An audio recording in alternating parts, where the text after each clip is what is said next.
This episode is brought to you by NBA on Prime. This Tuesday at 8:30 Eastern, it's the Emirates NBA Cup Championship game on Prime. This year's quest for the Cup has been building to this, the championship game, live from Las Vegas. Not a Prime member? Sign up for a 30-day free trial to get started today. The Emirates NBA Cup Championship game, this Tuesday at 8:30 Eastern, only on Prime. Restrictions apply. See Amazon.com/Amazon Prime for details.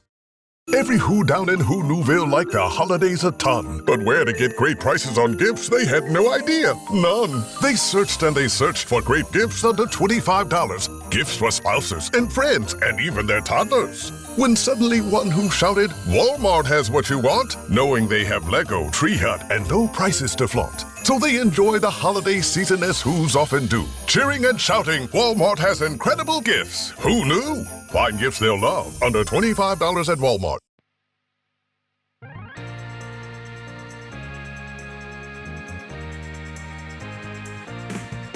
Welcome to the All Things Nintendo podcast. I'm Brian Shea, and this is a weekly podcast to discuss all the biggest news and games from the world of Nintendo.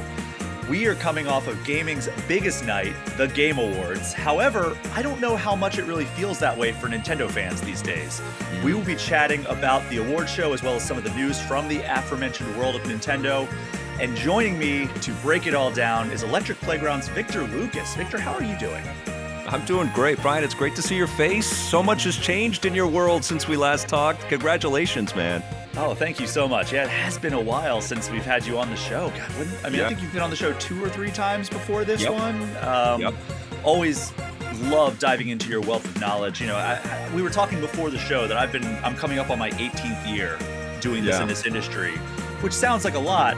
But then I look at the guy I'm talking to. How long have you been doing this?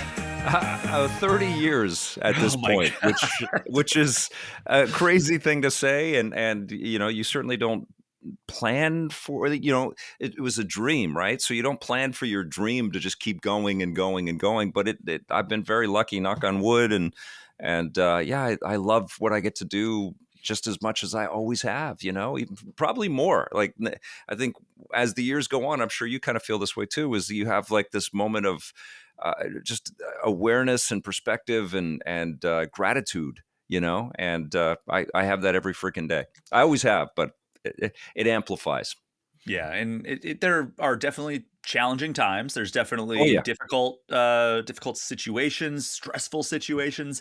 Absolutely. But I don't think either of us, I've never heard you be ungrateful towards the career that you've been allowed to have. And I never have felt ungrateful either. And it's like, even in those difficult moments, I have to kind of remind myself that, like, you know, I'm able to cover the industry that was like, has been my longest running hobby in my entire life, right? My number one hobby and my longest running hobby. I think I've been doing since I was, you know, probably 4 or 5 years old, playing NES at my aunt and uncle's house. And now here we are, 30 plus years later. I feel, Brian, like it's more than a hobby. You know, I know it's tough to kind of wrap a word around what games mean to us, you know, and probably everybody that's watching and listening.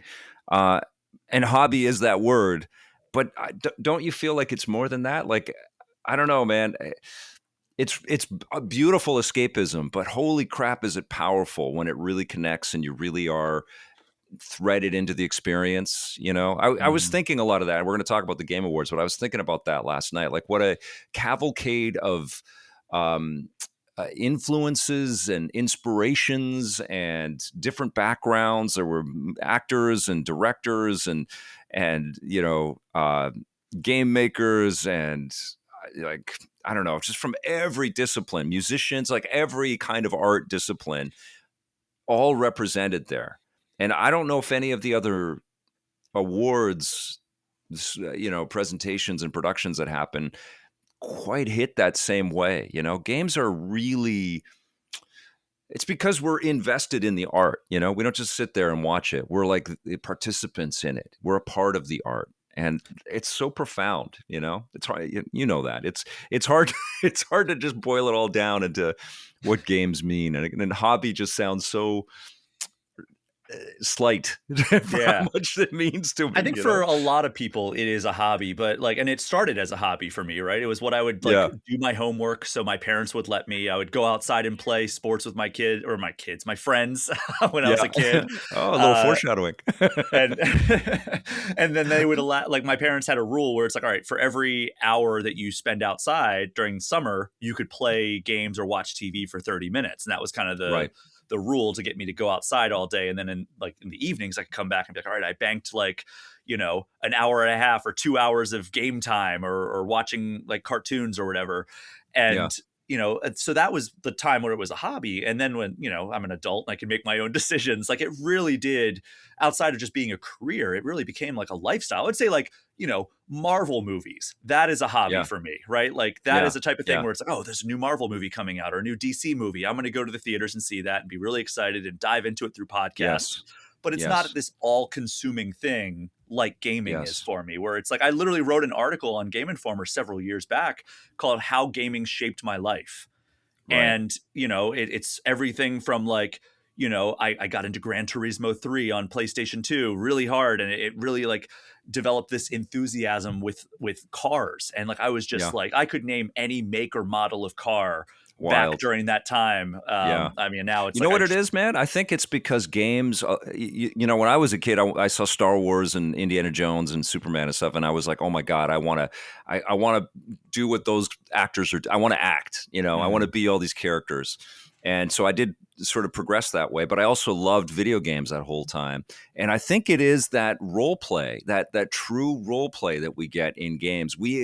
It becomes part of our life, but we get to exist in multitudes in these lives that we get to live in these games. And yeah, that's a really freaking profound thing. It's not the same as watching, sedentary passive entertainment where you're just being entertained by or shocked or stimulated by some cool story that's being presented. You're freaking in that story. You're yeah. invested in that story and what happens and the twists and turns. It's incredible, And it Not can every even teach game. you skills. It can even It teach can you teach you skills. skills. Yeah. I told this story in the that article that I wrote where it's like I loved Virtua Tennis back on Dreamcast Yeah. and Mario Tennis on N64 obviously, and Yep. well, even before that I loved like the EA Sports games on Genesis, and Yes. like Triple Play Gold Edition like really got me into baseball, and that was when I Yeah. really started devoting a lot of time to wanting to be like a really good baseball player. Great. And I remember I right before tryouts in like I think it was sophomore year of high school, I sprained my ankle really severely and had to miss the entire season. And then I was just never the same baseball player again. But Right. junior year rolled around and it was time for tryouts. And I was like, I don't think that I haven't been keeping up with it because I was like rehabbing this ankle. But I really loved Virtua Tennis and Mario Tennis. What if I went out for the tennis team, having never picked Mm. up a tennis racket in my life? And I knew all the rules, I knew all the strategies, and I made the team. and, Wow. and then fast forward 3 years, I was actually like a kid's tennis instructor in the summers during college. So it Wow. was Because of games. That's because of video amazing. games. And then the Well, same thing. Go ahead. I have one of those. I was in acting school, and it was great. I mean, it almost is a form of therapy, right? Because they get you to do all these different disciplines. You get to, obviously act like you're a tree facing the sun and stuff like that. And you got mask work and movement. I was learning how to tap dance and all kinds of stuff. And then, of course, they throw you into scene study, and some of it gets really intense, and you have to hit some emotions that you're not feeling that day. And then we would always be quizzed afterwards on how we were able to reach this moment and reach the truth of the moment. And one of them, I was really frustrated in a piece that I did. I can't remember any of that right now, but the instructor said, okay, well, how did you get there? And I said, well, I was playing this game last night and I was just kicking my butt and I was raging and I was like ready to throw the controller, and I just tapped in how angry the game was making me, and everybody laughed. But it's like, it's true. Yeah. These things, they infect us, they come into our world like that. It's incredible. It even goes back to like tactile skills as well, not just channeling those emotions or channeling like strategies. Like I have saved myself from a car accident no fewer than 2 times Because of Gran Turismo. Because of Gran Turismo, because of Need for Speed Underground, because like I hydroplaned one time and I'm like losing control, and I was able to slowly like straighten out the fishtailing that I was doing because of like those drifting games back on like PlayStation 2 and 3. And Oh my then God. Just last year, I was picking up my partner from the airport, and a snowstorm Have you was told hitting. Yamauchi-san this? You got to tell him. I haven't. Oh my God. But I was on the way back, and it was a huge snow and ice storm in Minnesota, and I'm driving down the highway, and cars are just like skidding all over the place. It was like cars were crisscrossing in front of me. I'm like, what is going on? It turns out that the highway had frozen solid. So I tap my brakes just to like avoid some of these cars that are like skidding out of control in front of me. It legitimately looked like a chase scene in a movie where like cars are just spinning out and like flying everywhere. Basically, like nobody's rolling, but like I'm like, this is like an asteroid field in Star Wars right now. Right. And I tap the brake. My car turns completely sideways, and I'm like, "Welp, I'm going 50 miles an hour down an icy highway, and I am completely sideways." And I was somehow able to somewhat straighten it out and steer over to the side, like the shoulder, without hitting the barrier, all while on ice skates, basically, because of my history with racing games. Like, it's absurd. That should not have translated whatsoever, but like the physics in some of these games are so realistic, it actually did translate. Oh yeah. I mean, that Gran Turismo movie, directed by Neil Blomkamp, I think, if I'm not mistaken. Yeah, that was way better than it should have been, but it was all about that, wasn't it? You know, it was really cool. Yeah. But yeah, so gaming has real world applications, and I think it does transcend the traditional definition of a hobby, as you had mentioned. Yeah, so good just the traditional definition of of entertainment. I feel you know, like it is the synthesis of so many of the ways that we have learned how to express ourselves. I mean, when you look at how incredible video games are, and you and I both have the life experience to know where they came from and to see where they are now, it's really hard not to think, yeah, maybe we are living in a simulation. If you extrapolate, it's really difficult not to think, you know what, games feel so freaking realistic already. What are they going to... What's it going to feel like, you know, in 100 years? It's crazy, you know, but I think you got to be tuned in a bit. You've got to have played them and get lost in them and gone hunting in Red Dead Redemption 2 for a day and to kind of like recognize, the power of this medium. It's incredible. And Jeff Keighley certainly knows that. And I mean, he had the freaking Muppets. Yeah, like we're not going to talk about it yet, but it was just a crazy, like it was like an acid trip, that show. Like there was so many. Lenny Kravitz was like, what was happening? Like just so many random things were going on. It's so crazy, you know. And I don't. The Oscars aren't that, you know. The Oscars are pretty much like, everybody's in a flick and they're high ranked movie stars and there's kind of decorum about the whole thing. I mean, it was nuts, but beautiful. It would be very funny if some outspoken director got up at the Oscars, threw the middle finger at the camera and said F the Game Awards, the way Joseph Fares did several years ago in that very memeable moment. I like, give it 10 years. I think we're going to see that exact thing, man. Who's most likely to do that? Is it Quentin Tarantino? Quentin Tarantino. Yeah. I think we both He's in his F everything stage right now. Oh my gosh. He's so catty. It's so gross. Like, what are you doing, man? Like, these are beloved people. Just shut up. I don't know what he's I guess he's on his last movie, right? So like allegedly anyway. So maybe he's just like, screw it. I don't need to keep any of these bridges intact. Did you see Zach Wood's takedown of Tarantino? Oh, no, I didn't. I saw... Search that out. I will definitely do that. He's hilarious. But Victor, we have some news to get into. Okay. First, we're going to talk about non-Game Awards news, and then we're going to, in the main segment here, talk about just all the stuff out of the Game Awards. But before we jump into the first news topics of the show, just a reminder, you are listening to the All Things Nintendo podcast. This show arrives in your podcast feeds completely free each and every Friday, brought to you by the fine folks who support me on Patreon. Without people like them, this show simply would not exist. You can join the Patreon for as little as $3 a month. That gets you access to the community Discord, which lets you hang out with fellow listeners of the show. But there are also $5 and $10 tiers to get you things like early and ad-free episodes, plus shout outs at the end of every show. Just go to patreon.com and search all things Nintendo. It's only because of the wonderful folks that support this show that it is able to continue each and every week. All right, so as we kick off the news, like I said, I want to dive into some of the non-TGA stuff before we get into our main talkers of this. Are we talking tariffs and stuff? Like, are we talking about international policy? What are we talking about? Well, we got some new games added to the Nintendo Switch Online catalogs. Very close, Victor. We were almost there. We've talked about tariffs several times on this show. Doesn't bring the nicest comments sometimes, but it's a thing that impacts the industry. Yep. But on the Nintendo Switch Online catalog, first up, N64 catalog got 2 new games. We got Rayman 2, The Great Escape, and Tonic Trouble, which are joining the service on December 17th. I've played a little bit of Rayman 2, but I've never played Tonic Trouble. Do you have any history with these games? Yeah, we reviewed both of them on the show on Electric Playground. That was pre-Reviews on the Run or Judgment Day spinning out as their own thing. Rayman 2 blew my mind on the N64. It was beautiful. I think it was maybe one of the closest approximations to the Super Mario 64 glow. And I think it was all that Michel Ancel, led French beautiful glow on the absurdist kind of quality of everything. Here was this character that didn't have any connective limbs between his digits, his extremities. And he had like a hair that turned into a propeller, and so he could hover a little bit. But great level design, great characters. You were rescuing little characters trapped in prisons and things like that. Maybe a little Vive la France, French Revolution kind of vibe in the whole thing.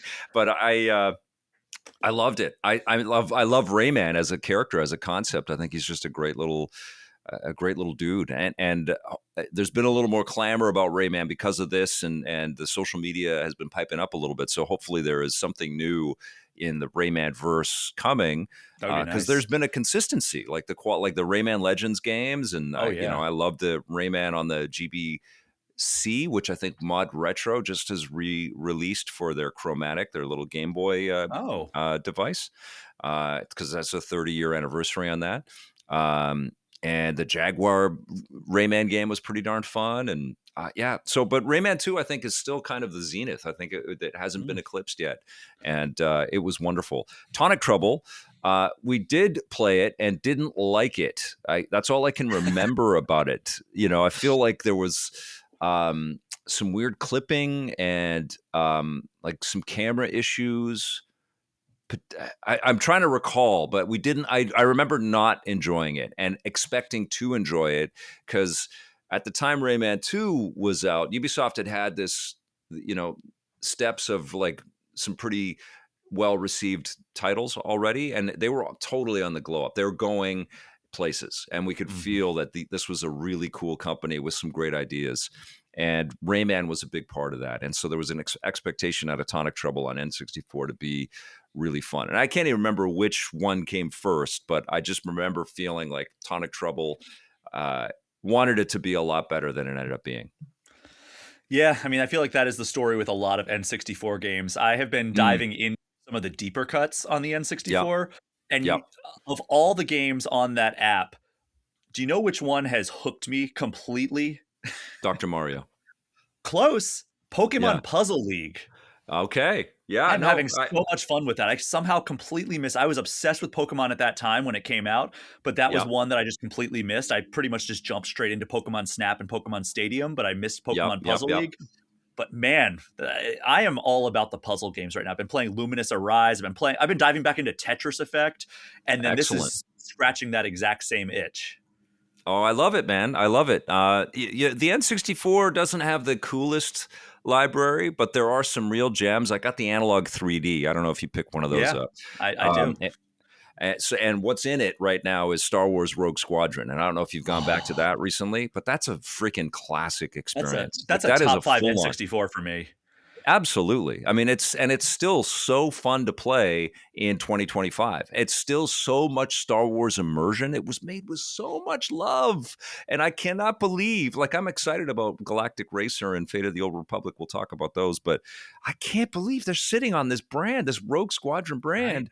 They could bring these classics and remake them, and they could make a new one in the series. And it's amazing. Well, they were going But to do a Rogue Squadron movie, right? Like, and then that got yeah, and canceled. now it's Star Wars Starfighter with Yeah. Ryan Gosling. I think they pivoted to that. So, and hopefully that's good. We'll see. It was good to see the Star Wars love in the Game Awards. But yeah, Rogue Squadron's awesome. Wave Race, you didn't get hooked on that?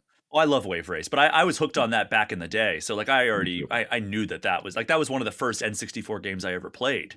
Yeah, And it was like, yeah, of course wonderful game. this game's incredible. And I remember Yep, the water physics and like the way the water just looked blew my mind back in like so good. 1997 or whenever. Still amazing. 2025. It's still a great, whether you have the cartridge or you play it on NSO, it's still incredible. Star Fox 64 is up there. Oh, My family obsessed with Dr. Mario 64. We play that all the time, and I get killed by both my wife and my daughter. I always lose. I think I've won like one out of the last 100 times we played. wow. But I keep going. Well, we also I'll got a get new addition on the GameCube side. yes, Wario World is available now. yeah, And this is like, the 3D Wario platforming yep. game, and it's out on the GameCube on Switch too. This was one that I completely missed when I was a kid, but I always saw ads for it. I've seen like people profess their love for this game in the years Yep, since. So yep. I have not had a chance to dive into this I on did. NSO, but I'm excited to. I did. This is a weird one because I was in Toronto for an event, and did I download? I downloaded this in a hotel. There was another game that I downloaded from the plane because the planes have Wi-Fi now. And that was the first time where I downloaded a game to my Switch 2 on the plane, which was so weird to me. But I downloaded this at the hotel and played it for a little bit and got instantly hooked. I did Treasure make this? I can't remember if Oh they were God. the Let's developers on see. this one, but it's really, really slick and really quite beautiful. It's 4:3, so there's no 16:9 mode on it, and some of the GameCube games do have the widescreen, but it still looks so sharp and runs so clean at 60 frames per second. And I, I think through things like Pizza Tower and what was that other one that came out last year? Anton Blast. Anton Blast. There's been this kind of like a new realization of how unique those Wario Land games were, and what a cool character he is. He's kind of indestructible in a way, like it takes a lot to get him, and his attacks are amazing. They're so aggressive. And yeah, I think it's really well translated into 3D. It's just really fun, and it's very different from all the other, Mario and Yoshi type experiences. It's really good. Yeah, that's definitely near the top of my list of like games I need to dive into now that it's Yep. available. Yep. But both of these groups of editions are available now through the Nintendo Switch Online Plus expansion pack, or rather, I should say that the N64 ones are coming next week, but the That's right. Wario World one is available now. And yeah, but you do have to have the expansion pack in order to access both the N64 and the GameCube library, and also you have to have a Switch 2 to access the GameCube library.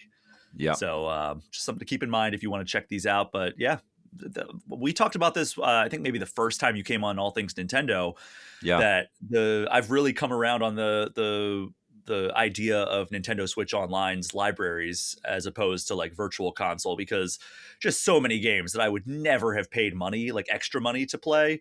But the Exactly. fact that they have it, it's that Netflix effect of like, oh, well, I have the subscription anyway. Let me just look at what this is.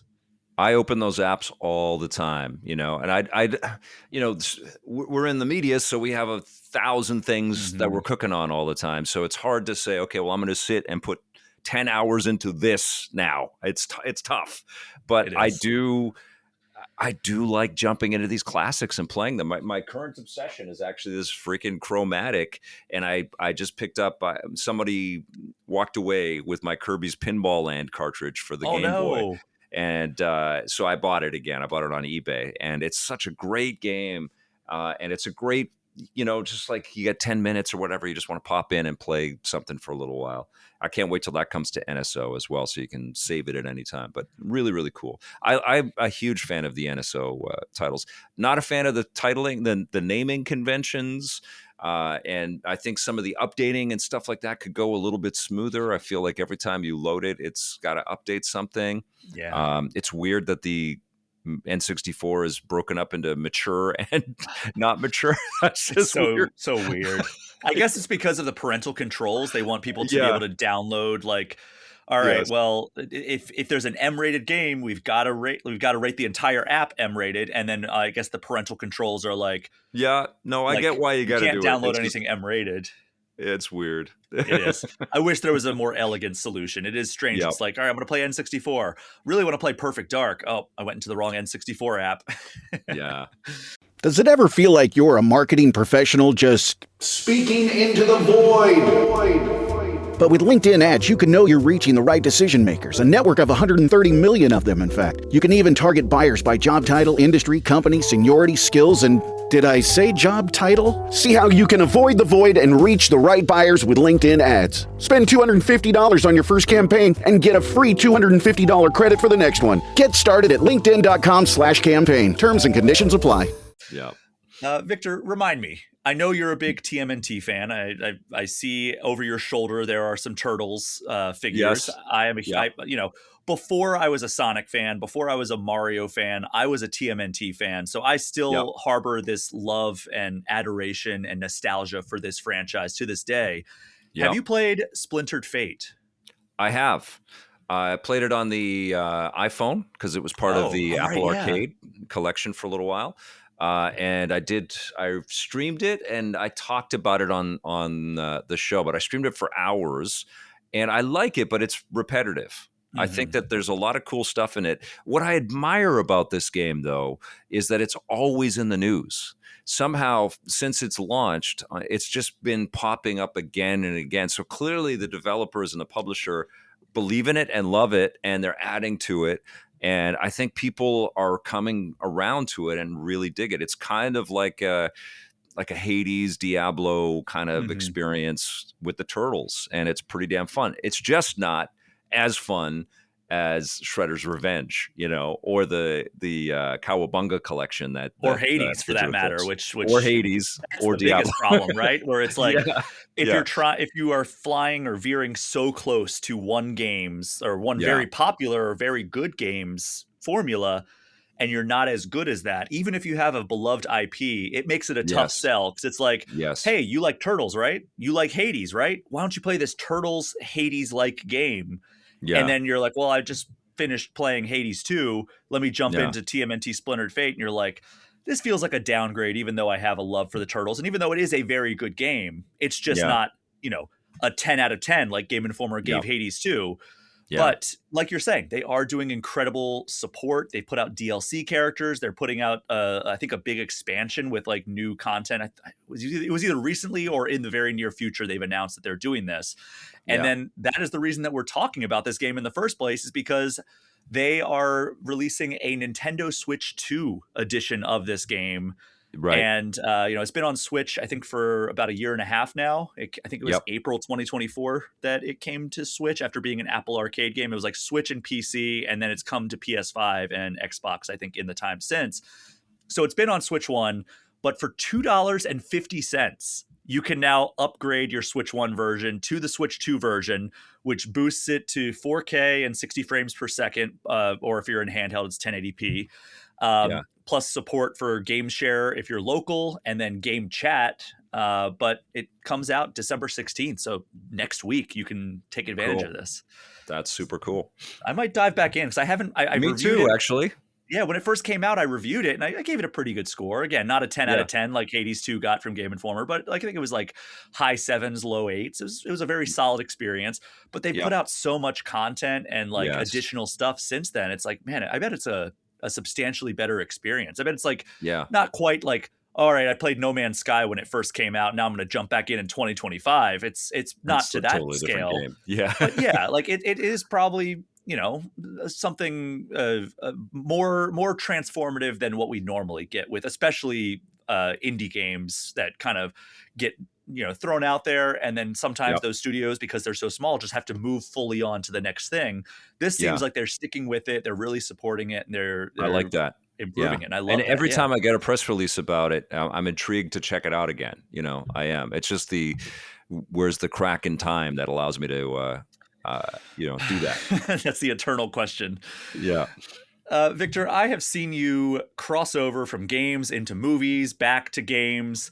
So this is a story that exists right at that intersection. I think you Yeah. probably know what I'm talking about, and that is Warner Brothers. It is up for Yeah. sale.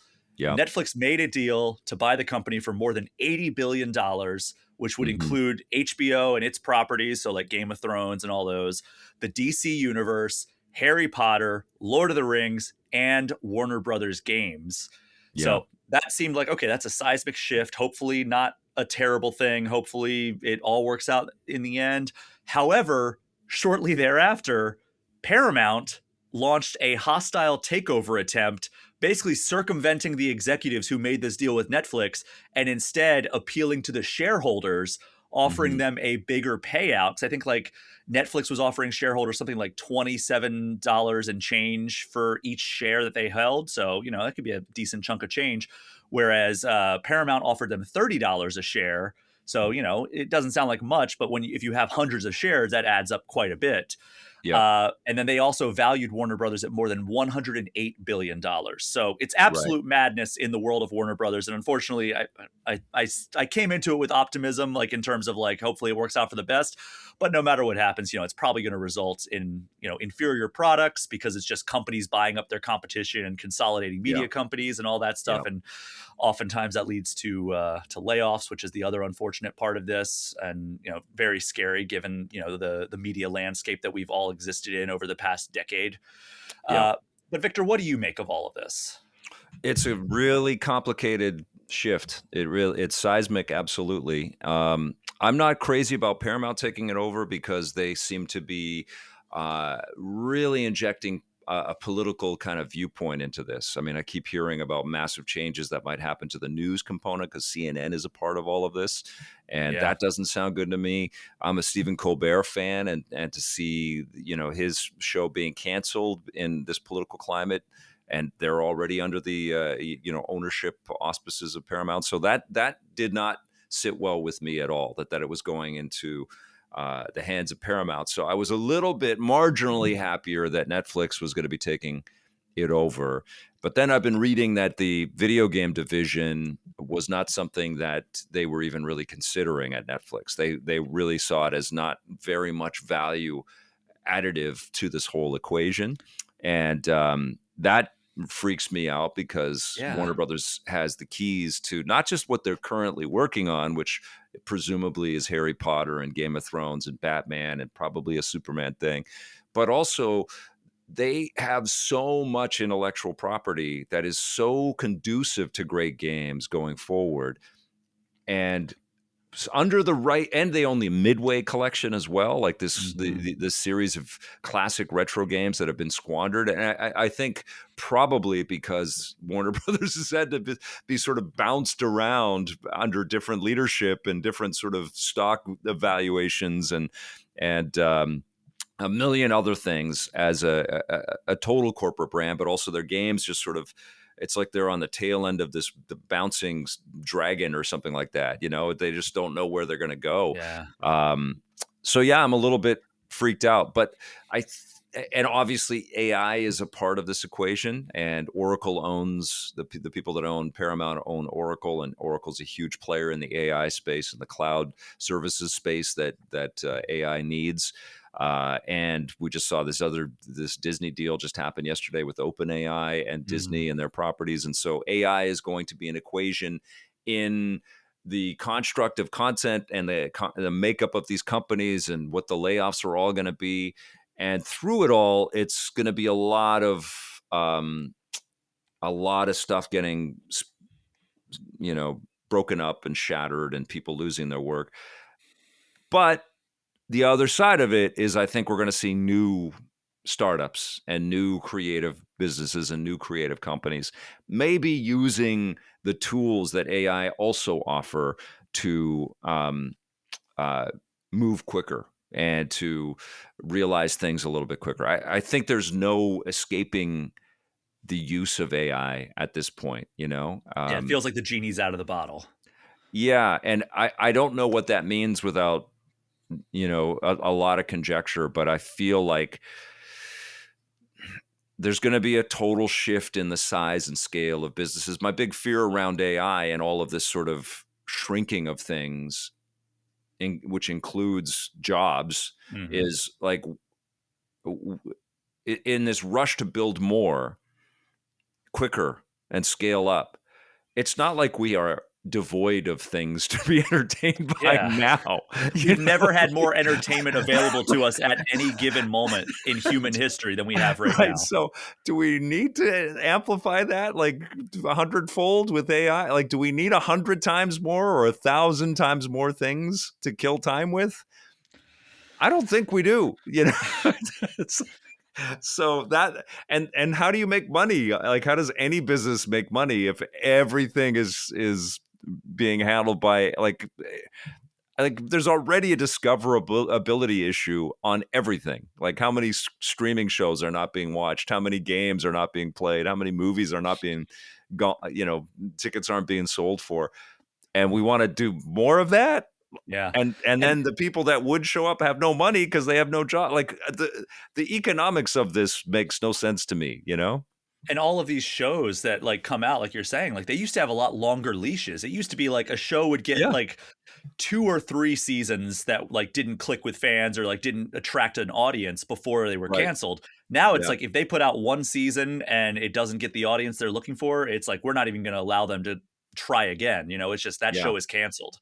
And it's Yes. really frustrating. And then, when you tack all this like the AI stuff on top of that, it can be scary for sure. I Uh just don't see the economics, but I do feel like Netflix, to answer your question, I feel like Netflix is the better owner on this. It's the lesser of two evils, and it really changes Netflix from a tech company to an entertainment company. They mhm. have to have a relationship with theaters, for example. They've got to have second window runs. They've got to sell some of their properties to other partners. They've got to continue relationships on established content deals. So Netflix will own the company that's producing something for a competitor. They need to do that. They need to think about their video game business. But I Yeah. think it is the manifestation of Netflix becoming bigger. What that also opens the door to, and I was thinking about this too, like the consolidation wars have just begun. Begun the consolidation wars to have, like it's just going to get nuts. And I feel like, Apple is going to be in this mix soon. Like they already are a huge player, and we're probably going to be seeing Comcast and Disney. Like imagine if Comcast and Disney got together and said we want Nintendo.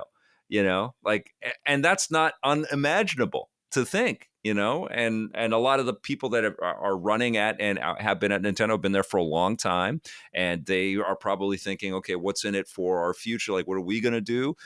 And I was absolutely thinking like that trinity of Comcast, Apple, and Nintendo, they seem to be shades of each other in a lot of ways, and they all provide services that each other business isn't doing. Anyways, it opens the door to thoughts like that, where once we had all of this competitive infrastructure, suddenly it's one quadrillion valued company and another quadrillion valued company, and soon they're broadcasting to other planets and other solar systems, because it's like, okay, what do you like, how do you grow if you own the world, like where else are you going with this stuff? And I forget what podcast I was listening to, but one of the hosts who was talking about this deal made the mark or the remark that like Netflix has $80 billion to spend on Warner Brothers, but not enough money that they can let us continue to share passwords. Yeah, exactly. But Exactly. it's wild to me that they're not valuing the games I know. portion of Warner Brothers, because not only has Netflix been trying to make headway, like serious headway in Yeah. the gaming space in like the past like 5 or 6 years, like Yes. they published Oxenfree 2. They have Dude, all I these just games. downloaded Red Dead Redemption onto my iPhone through Yeah. Netflix just last So week. Yeah. they're doing this stuff where they're offering subscribers access to these games through your Netflix subscription. They are Yep. actually actively funding and developing and publishing games under the Netflix banner. And Yeah. Warner Brothers has like quite a few game studios, like NetherRealm, which puts out Mortal Kombat and Injustice. Yes. Yes. Rocksteady, which they did Suicide Squad most recently, but they have a lot of great games in the Batman Arkham series. Yes. TT Games does the Lego games. Avalanche just had a massive hit in Hogwarts Legacy a couple of years ago. Like, do you think that they actually are going to end up leveraging these, or do you think that this is like maybe, hey, we have these things, we don't It plan may on have doing been anything? No, I think they will. And I mean, they're not dumb over there. They're very successful, and they totally are a tech savvy business, and they are understanding the amount of money that video games make, the amount of money that video game subscriptions like Xbox Game Pass is making. And I have a feeling that some of the remarks about video games and their value may have been calculated and a little stealthy, because one of the things that they've already got is this Trojan horse app on consoles. And what they aren't providing there are games. But Mhm. if they own games in a massive way like this, like console games, they might be another purveyor. It might be a ticket to Netflix as another subscription service value add on consoles with Warner Brothers titles, but also presumably partner titles as well, and be like a real competitor to Game Pass. I mean, Game Pass has been set up to be the Netflix of games. Netflix might be the Netflix of games, Yeah. I mean, I didn't even and this think might be about their that ticket side to it. where Yeah, it's like, everybody who has an Xbox or a PlayStation probably has the Netflix app downloaded exactly. onto their system. So like, Right. and much in the way that you just open up the Netflix app on your phone or your iPad to Yeah. download these games through your subscription, I could see a world where like, if the platform holders will allow it, because sometimes they don't like when you circumvent their Well, storefronts. we're moving in that direction, though, Brian. That's We the thing are. that's going on, right? Like the EU has put up some really explicit kind of phrasing around this, and Apple's had to make some pretty big dramatic concessions. We've seen Apple and Epic in this ongoing legal battle about where they can sell and can't sell stuff. And I feel like Netflix is just biding their time, man. Like they can be the Amazon. We've been thinking of them as the subscription service to content, but they can be the Amazon to entertainment, like subscribe to anything that you want to do. Music is probably up. I mean, they're talking podcasts. That's all coming to Netflix. Mhm. They're getting into sports. And I think this Warner Brothers deal is another on-ramp to a lot of sporting events as well. They're going to have news if they want it, but it sounds like that might be something they diversify. Um, uh, yeah, the world is about to change in some freaking massive, huge ways.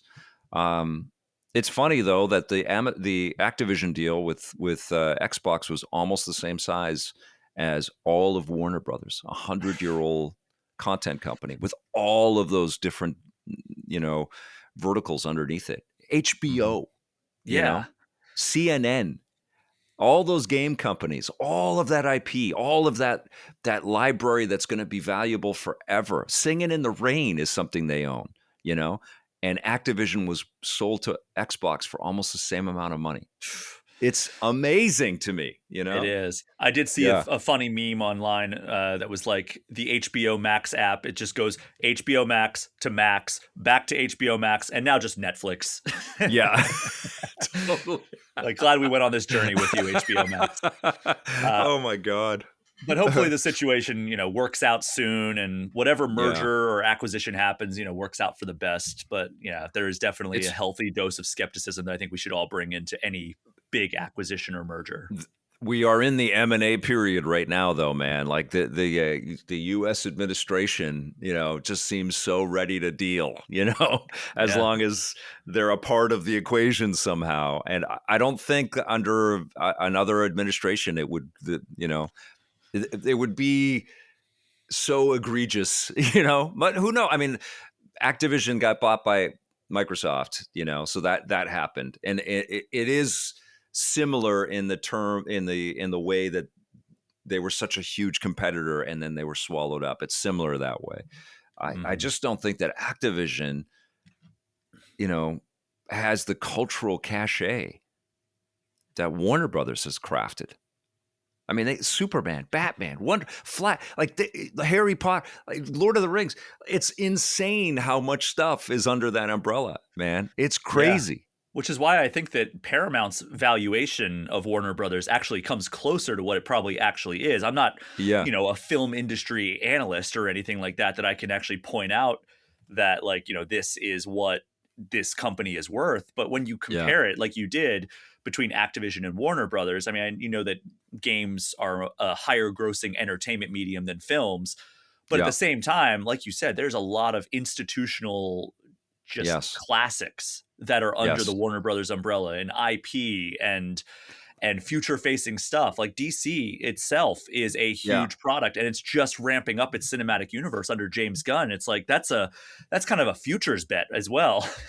A big time. It's very much, analogous to what Disney did with Star Wars and Marvel, but those were much smaller deals.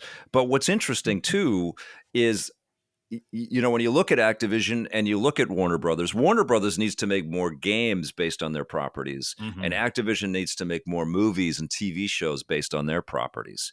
And and what might be the ingredient to that happening so that there is more cross culture pollination of this, intellectual property is AI, and I don't think it's like a button pressing, it's going to convert this thing to that, but it might speed up the process to building more value in these entities, But then we're right back to, do we really need more entertainment at our fingertips? We don't. we don't, but it feels like it's a numbers game. It's just like, like, honestly, like, we don't. It's like they need to be making more customers. Like, I feel like there's the ceiling on who's got time and interest and money to be able. They need to be making more customers, and I feel like the way to that is to give people more money and more free time. That's what these huge companies should be thinking about, But it doesn't feel like that's what's going on. It feels like there's so much greed, and they're just sort of twisting the screws on different people to see how tight it can go. Yeah, these technological advancements, they're always sold as like, this is going to make your life so much better. But in actuality and in practice, it's often like, all right, well, you're just expected to be much more efficient now, and like you have to get more done with less time. It's you versus robot. Go. Well, we've had a really great, optimistic conversation about the state of entertainment right now, but we're going to be a lot more positive in the next segment, and we are going to take our only break of this episode, and when we return, we are going to be breaking down the Game Awards 2025. We will be right back.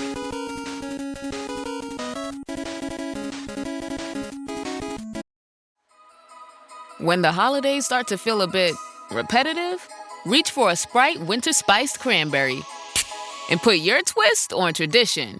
A bold cranberry and winter spice flavor fusion, Sprite Winter Spiced Cranberry is a refreshing way to shake things up this sipping season. And only for a limited time. Sprite, obey your thirst.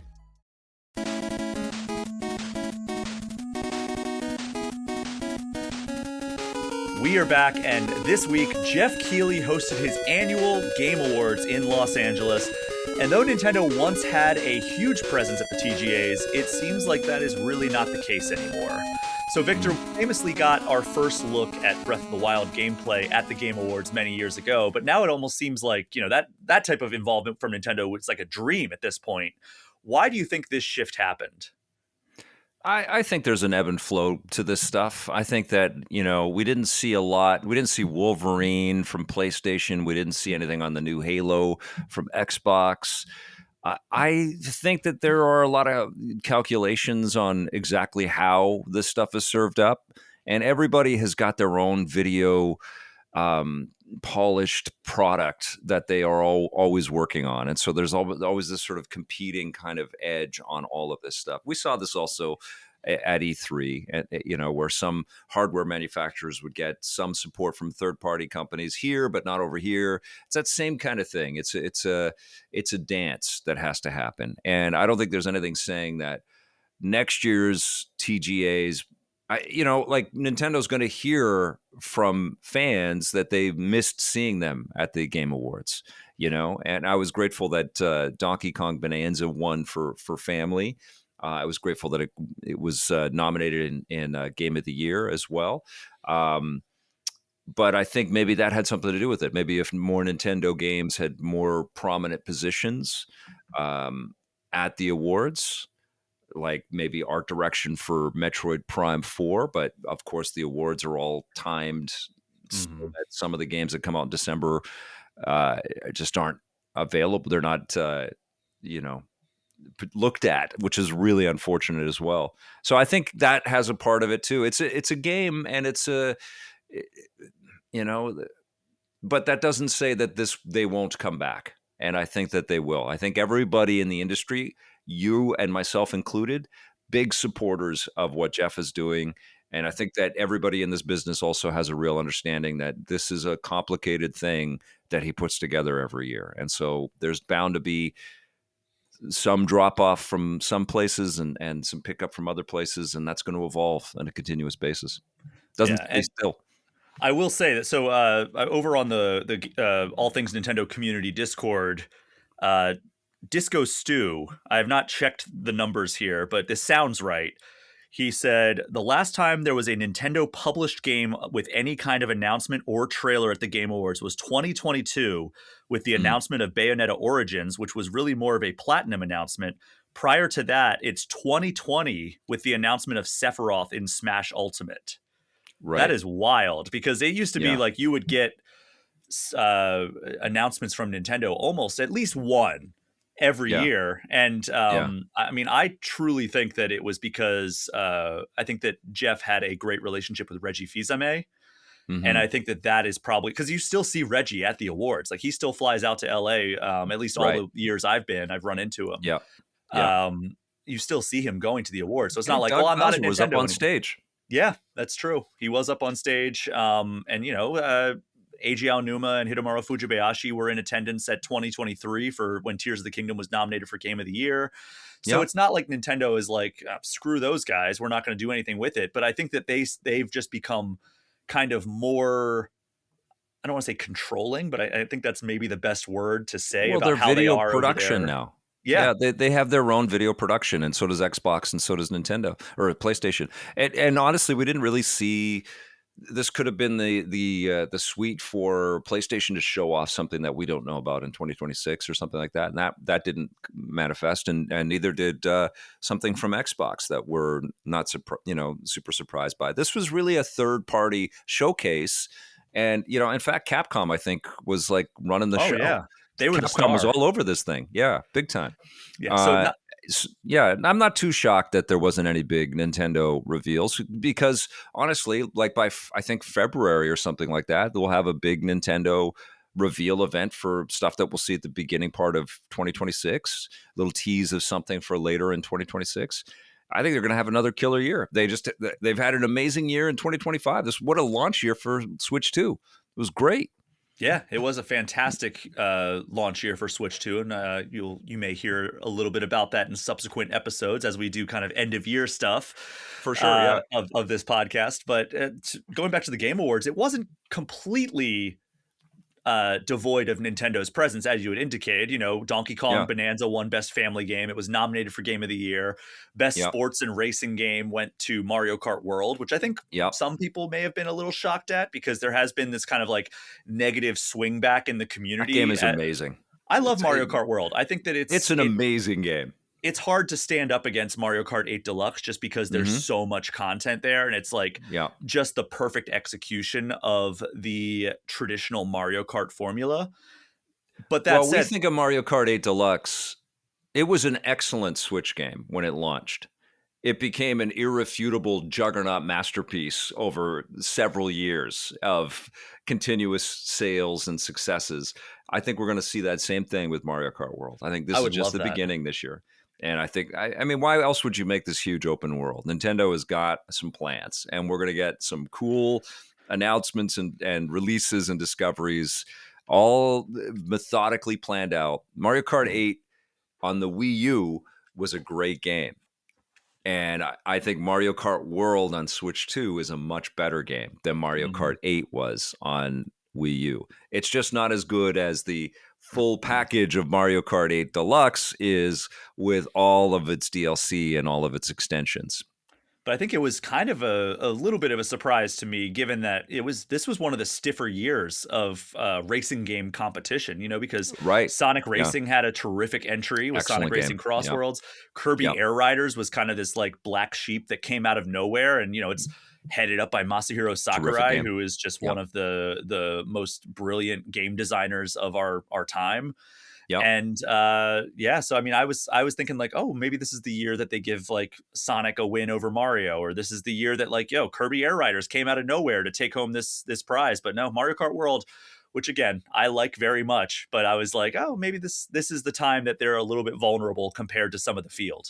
Right. Yeah, and I think there are players out there that prefer Sonic Racing Cross Worlds, and it's a great game, and it's crazy and it's a lot of fun. But I don't know, there's something about the breadth and scope in that Knockout Tour in Mario Kart World.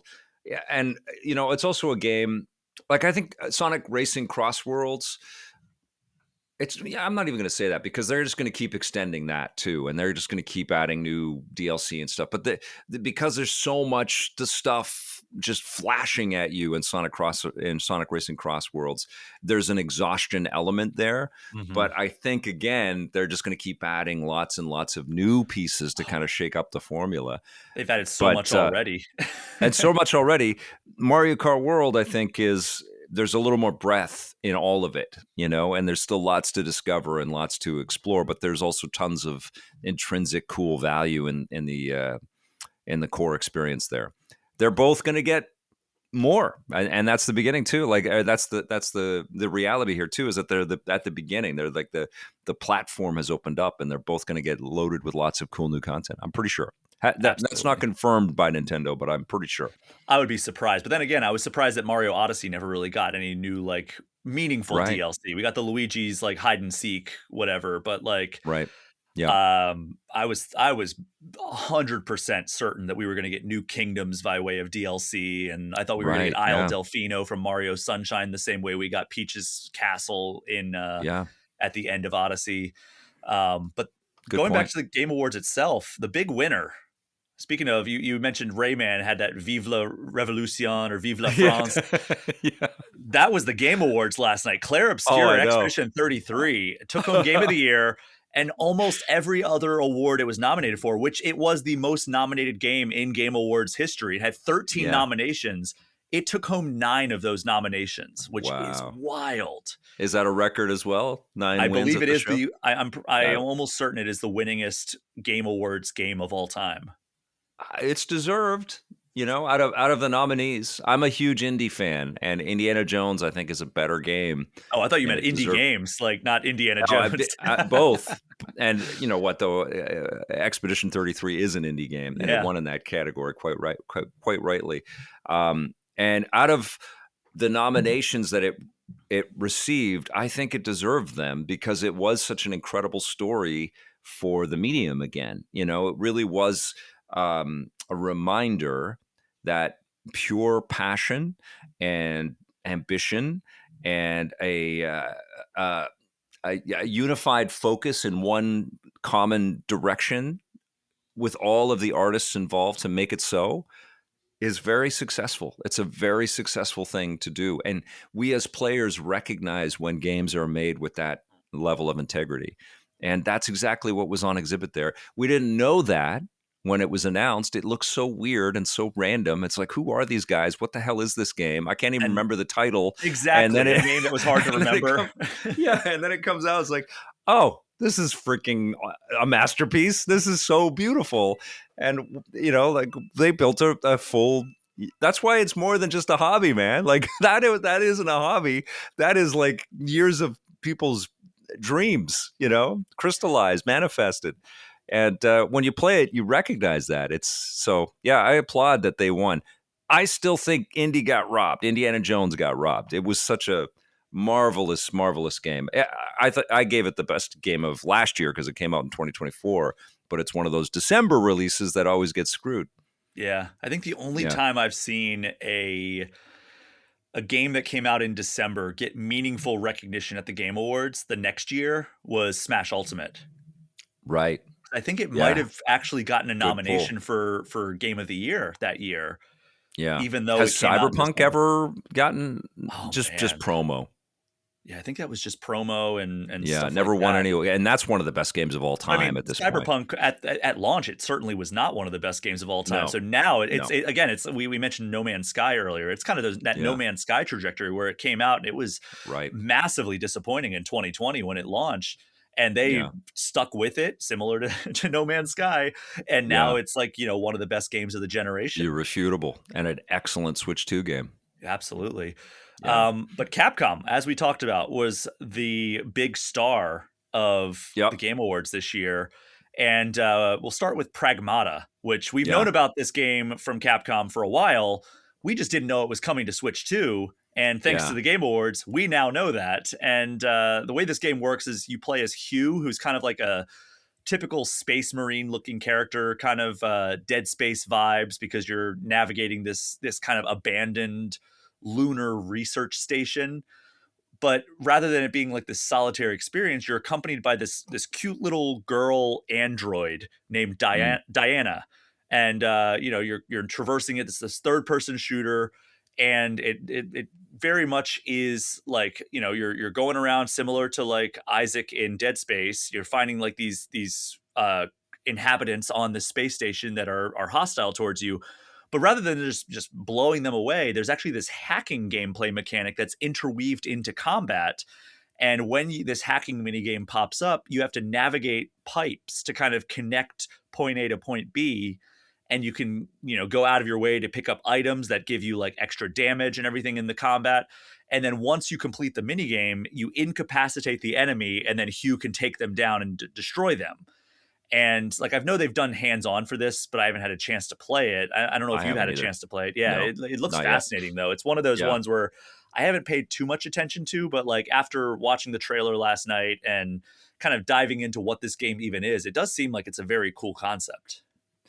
It does look beautiful as well. And what I am so impressed by with Capcom is they have been able to pivot the bubbles in the game industry. Like these big changes about uh, console sales and stuff like that. Like they put the RE engine on Steam and have been able to do a lot of PC sales on their games. And then they're one of the first big partner publishers on Switch 2, taking full advantage of the hardware. Street Fighter 6 is absolutely Great. astounding on Nintendo Switch 2. Like your mouth just falls open when you're playing. It's like when I first saw it, I was like, this doesn't look any different to my eyes than what I remember this looking like on PlayStation 5. Now, I haven't done a pixel peep. I'm not Digital Foundry, but it's like, wow, this game looks incredible on TV and in handheld. And I feel like that's what we're going to see again and again. I think RE Requiem is going to look great on Switch 2. It's going to look great on every platform it's on, and I think Pragmata is going to look incredible as well. Well, that's a perfect segue. So Pragmata comes out on Switch 2 April 24th, and then RE Requiem, which, speaking of Capcom, got to look at that, which is out on February 27th. And it was leaked via the PlayStation Store earlier this week. But in addition to Grace Ashcroft, who has been the star of every other trailer of RE Requiem to this point, we now know we'll also be able to play as Leon Kennedy, who they said that it's going to be approximately equal playtime between these characters, which is cool.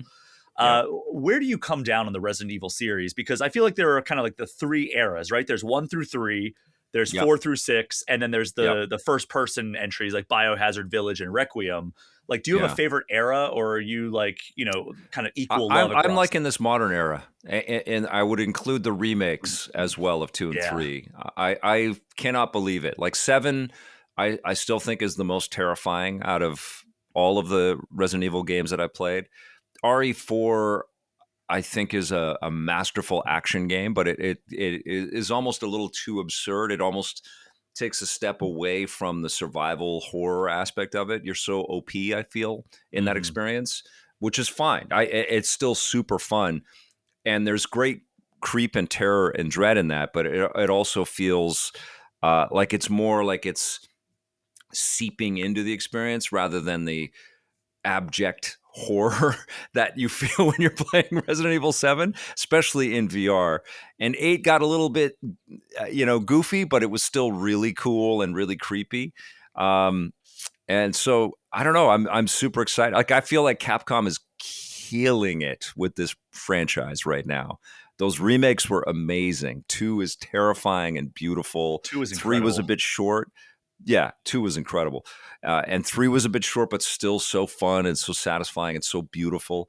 Out of all of those, I think 7 was the one that resonated. It was just so gross. It was just I felt like I was just, in first person, just like going through mud and blood and slime and grime and rats and, the swampy ooze of it all was just, ugh. Especially I played it in VR too, and I was streaming it, and and just like totally lost my. I was so scared, man. I was totally freaking screaming, but it was very good, and I'm really looking forward to what they do with 9. Yeah, absolutely. I really want to play these first person games. I played through like maybe the first third of Biohazard, Resident Evil 7, but the only real like Resident Evil game that I've played like multiple times through was 5, and that's because it came out while I was in college. It was a great co-op game, and I had roommates who also wanted to play with me, so we played through it like a couple times, and it was a lot of fun. It was fun. I know people. It has its detractors, right? Like, like this is even more of an action game than 4 was. Yeah, but it's hard to hit that sweet spot. It really is. That's why I think those remakes really did that. They took away some of the cumbersome qualities. Mm-hmm. I always thought of them as pixel. You're moving a cursor around trying to find what you can interact with in the early days, even back then when I reviewed them originally. And I didn't like tank controls. I was, once Mario 64 came out and any game tried to, like, you rotate a character, whether it was Tomb Raider or Resident Evil or whatever, you rotate a character to then move forward. I was like, what the hell is this? Have you not played Mario? Mario 64 shows you how to do it, like, no, you just sort of move in a direction and you can kind of tiptoe or you can run and sprint. And so anytime I was like struggling with the controls or feeling hemmed in by it, it removed immersion from me. But I understood the psychological qualities in Resident Evil and Silent Hill and stuff like that, like just the sounds and these beautifully ornate pre-rendered backgrounds and things like that were pretty damn cool. But once they got into the remake territory, oh yeah, man, they've just been crushing it. Yeah, they've done a great job with those. But Village, Biohazard, and Requiem are all coming to Switch 2 on the exact same day, which I don't know how I feel about that strategy in terms of like wanting to get players to play them. But February 27th, all of those games are going to be available. All the first-person Resident Evil games are going to be available on Switch 2, including the brand new Requiem. Yeah, I don't know about that strategy either, but what I would project back to you is, wouldn't you have liked 2 and 3 from Metroid on the same day as Metroid Prime 4? I would have preferred them 2 months before so I could get through them before Metroid. That's what, I'm saying, like, they should have shadow dropped Biohazard today or yesterday or whenever, like at the Game Awards. They should have been like, good point. Biohazard available now. Early January, you'll get Village, and then February 27th, when Requiem comes out across all platforms, you'll get it day and date then as well. You know what? You send Capcom an email today, I will too, and we'll see what they say. That might be enough of a catalyst. Yeah, I'm sure they'll retroactively change all their plans and go back and be like, oh, these two jamokes decided to from different parts of North America. Yeah, exactly. We got them the same, but they must be onto something.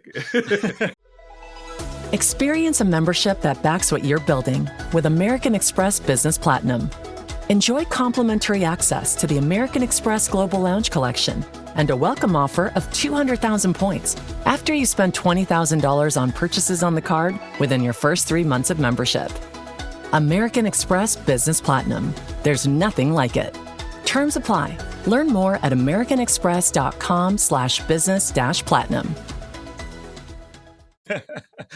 So speaking of Capcom, we're already talking about them. So why not jump over to something that happened a little bit later in the show? Yeah. And that was the announcement of Mega Man Dual Override, which is a brand new 2D Mega Man game with, I would say, similar visuals as Mega Man 11, meaning it is a Yes. 2.5D Yep. game with modern graphics. And outside of that, we really don't know a whole lot about this game, but the No. name Dual Override does imply to me some sort of either co-op or dual protagonist. Right. I was thinking maybe perspective as well. And I don't know about you, but I was expecting the camera to pivot and then suddenly we're in a 3D world with Oh. Mega Man, which would be wild.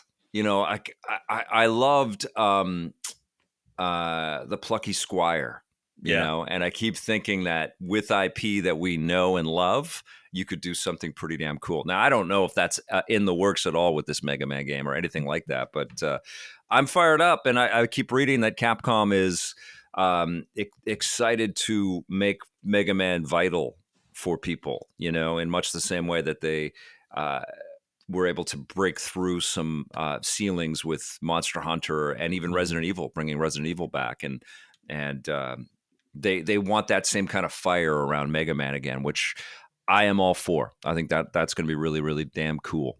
I mean, they've also rehabilitated Street Fighter. Like, people forget that Street Yes, Fighter 5 exactly. was had a very rough launch, Right. and then the team just kind of revamped Street Fighter 5, and then Street Fighter Right. 6 was the game that the people who fixed Street Fighter 5 could build from the ground up. So 6 is so freaking crazy. I mean, it's so such a good game. I love it. It's so it's so playable in so many. It's like 50 games. You know, It is. you go into the arcades and there's classic games that you could play in I that know. game. It's so good. And then the Tekken had to respond, and Tekken 8 was so good as well. It's crazy. And you know, when you look at Ace Combat 8. They're responding to Street Fighter, and they're giving us a freaking story in Ace Combat. You know, it's so cool. Well, Mega Man Dual Override is coming out 2027, so we do have quite a bit of time before we get our hands on this game. That might be 3D. That's a long way away. I think there might be some kind of 3D piece to it. That would be cool. I would be all for that. I would love to see Mega Man return to 3D because it has been a long time. I know that they've been riding kind of the wave of nostalgia with that franchise for a long time, with either the Legacy collections or, 10 was very retro focused, and then 11 was also the 2D style, even though they modernized the visuals and everything. So I would love to see them step out of like, hey, let's just keep putting out these Legacy collections. And let's put something meaningful that not only just pays homage to the past, but evolves and brings it forward to the future, because it feels like it's due for some sort of big innovation in that franchise. I think Sonic Frontiers and Sonic Generations kind of showed that you could do that. You could play with two perspectives and satisfy a wide swath of the audience out there. Not everybody loves those games for sure, but I don't know. I found them incredibly compelling, and you can do it. You can mix it up and keep people entertained. And the other thing is, like, if you're going to go 2D, why not make it pixel art? You know, like, why not just contract an awesome 2D house and let them go to town, like we saw with Ninja Gaiden Ragebound? You know, like, that would be great as well. Not that I'm knocking the 2D 2.5D art. It looked beautiful, but if you're going to evoke the retro vibe of Mega Man, why not just make it full pixel art? Well, I mean, the counter to that is this same year we got Shinobi Art of Vengeance, which absolutely gorgeous. I would even argue I like the visuals of Art of Vengeance more than Ragebound, and that was, I would say that in motion, Art of Vengeance is one of the most beautiful games I've played in a long time. What a lucky year for us, right? We've as had a life for great year. gamers. Yeah. That have loved 2D like this, those games are both so beautiful. And the fact that we get to say, I like Shinobi more than the 2D Ninja Gaiden. We get to have that discussion in 2025. That I feel so grateful that even exists. I did feel like Ragebound got a little bit overshadowed because of how many Ninja Gaiden games there were, let alone Ninja games. Ninja Gaiden games, yeah. Because Ragebound is amazing, but it is. Obviously 4 is The the tent pole. stakeholders would prefer. Yeah, 4 gets all the attention out there, and it got some deserved attention. It's excellent too. That's a great game. But Ragebound is, I don't know, that holds a special place in my heart. We talked about Warner Brothers in the first segment of this show. We Yep. got a Warner Brothers game up on stage at the Game Awards, and Yep. that is Lego Batman Legacy of the Dark Knight. Yeah. Heroes and Villain trailer showing off more scenes from other Batman media. So we got a couple scenes from Arkham Asylum, got at least one scene from The Dark Knight. I even saw scenes Yep. from Batman Returns, Batman Forever, Batman and Robin, The Dark Knight Rises, all kinds of stuff. I think the animated series, I spotted a thing happening in there. Batman puts the kibosh on Robin throwing out a pun. No, Yes. we don't do that. Yeah.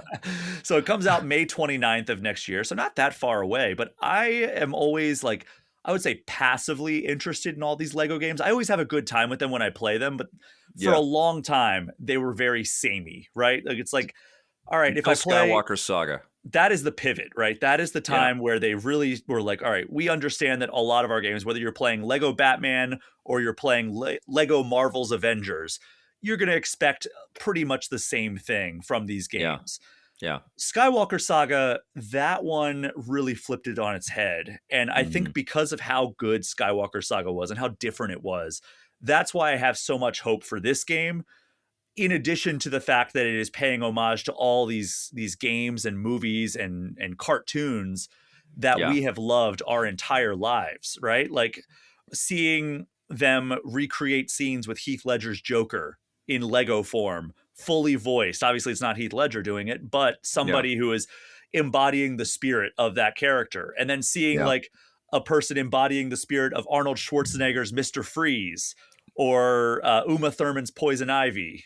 It's like so cool to see these characters and these scenes recreated in what I assume is going to be one seamless story, like kind of revisiting the past of Batman. I think that is such a cool concept, and I would love to see them do more of that. Like, imagine if they did like their next big project after Lego Star Wars Skywalker Saga, Lego Batman Legacy of the Dark Knight. Imagine if we got Lego Avengers Infinity Saga and you got to play pivotal scenes all throughout, from Iron Man 1 all the way up to the end of Spider-Man Far From Home. That would be such a cool experience that would get me so excited. I would be, itching to jump into that experience. But how are you feeling about Lego Batman Legacy of the Dark Knight?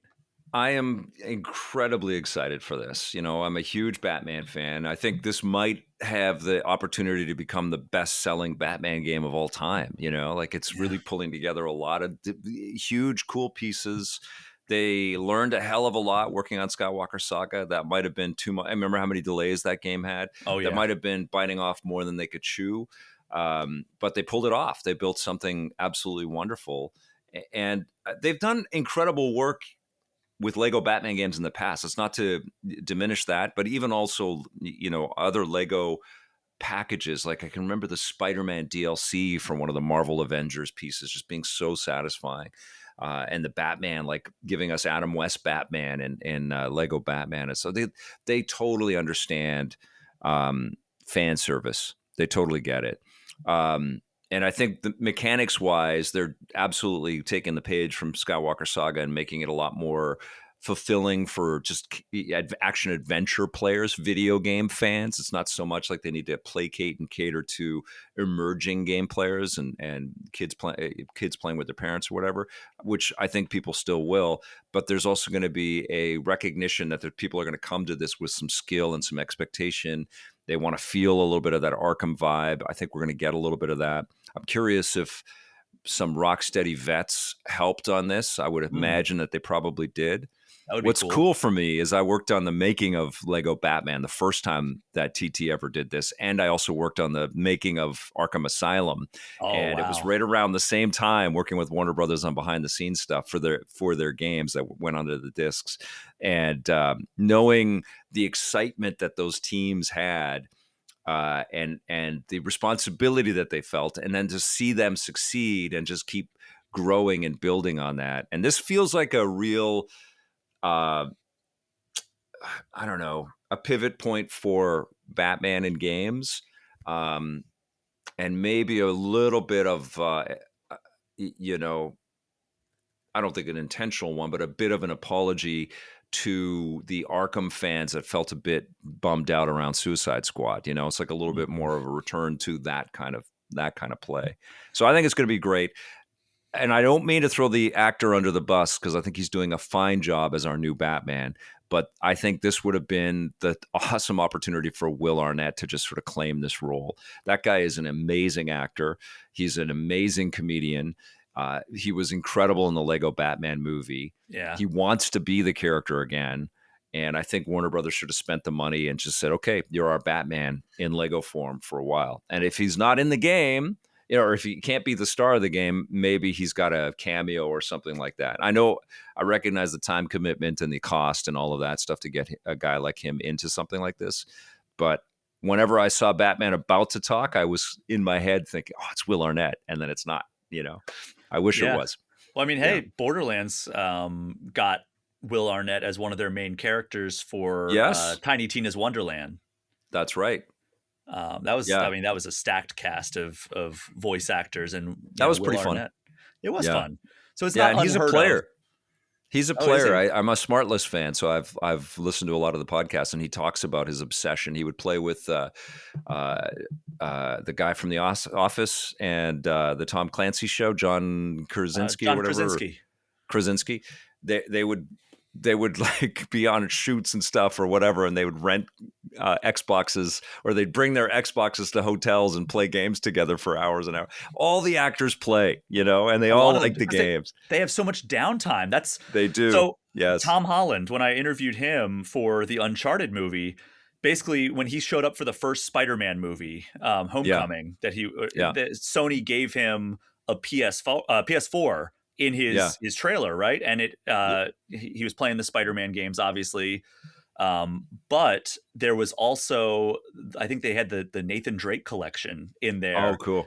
Or no, it was Uncharted 4 that they had in there, he told me. And he loved it so much while he was playing it on the set of Spider-Man Homecoming that he went out and bought the Nathan Drake collection and played it from start to finish. And that's when he started lobbying to play Nathan Drake in the movie. So it's like that type of stuff really does trickle down to a lot of these actors. Oh, yeah, big time. Yeah. Anyways, I'm excited as hell for Lego Batman. It's one of the games I can't wait for in 2026. Really, it's like it's Grand Theft, obviously, and Wolverine Lego Batman. I'm excited about Pragmata. I'm excited about this new Tomb Raider game that's being announced. Like Saros. And Saros, yeah. There's Housemarque. Great stuff. There's a lot of good stuff coming up. I feel like we had a lot of 8.5s and 9s. I think we're going to have a lot of 9s to 10s in 2026. That's how there's a lot of promising looking games coming in the next year. Yeah. But speaking of high profile voice actors, we got a short one trailer. Lego thing. One Lego thing. James Bond. They should make a Lego James Bond game that takes us through all the movies. That would be incredible. All the vehicles. Yeah. Jason, Disney asked me to do this podcast thing. I need some advice. You've got to have banger guests. Walker and Leah. Daniel Deemer. Tim Simons. Adam Copeland. You're the one asking the questions. How? Why? And they better answer. I don't know anything. Epic. This season is just makeup. Quest. I'm Arian Samhadri. Welcome to the Percy Jackson and the Olympians official podcast. Available wherever you get your podcasts. And watch season 2 of Percy Jackson streaming now on Disney Plus and Hulu. Learn more at disneyplus.com/whatson.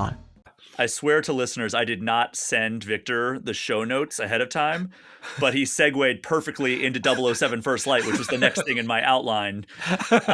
We got a short trailer of Bond being interrogated by what we could surmise was the villain of 007 First Light. And then it was real. It was none other than musician Lenny Kravitz, which I never saw coming.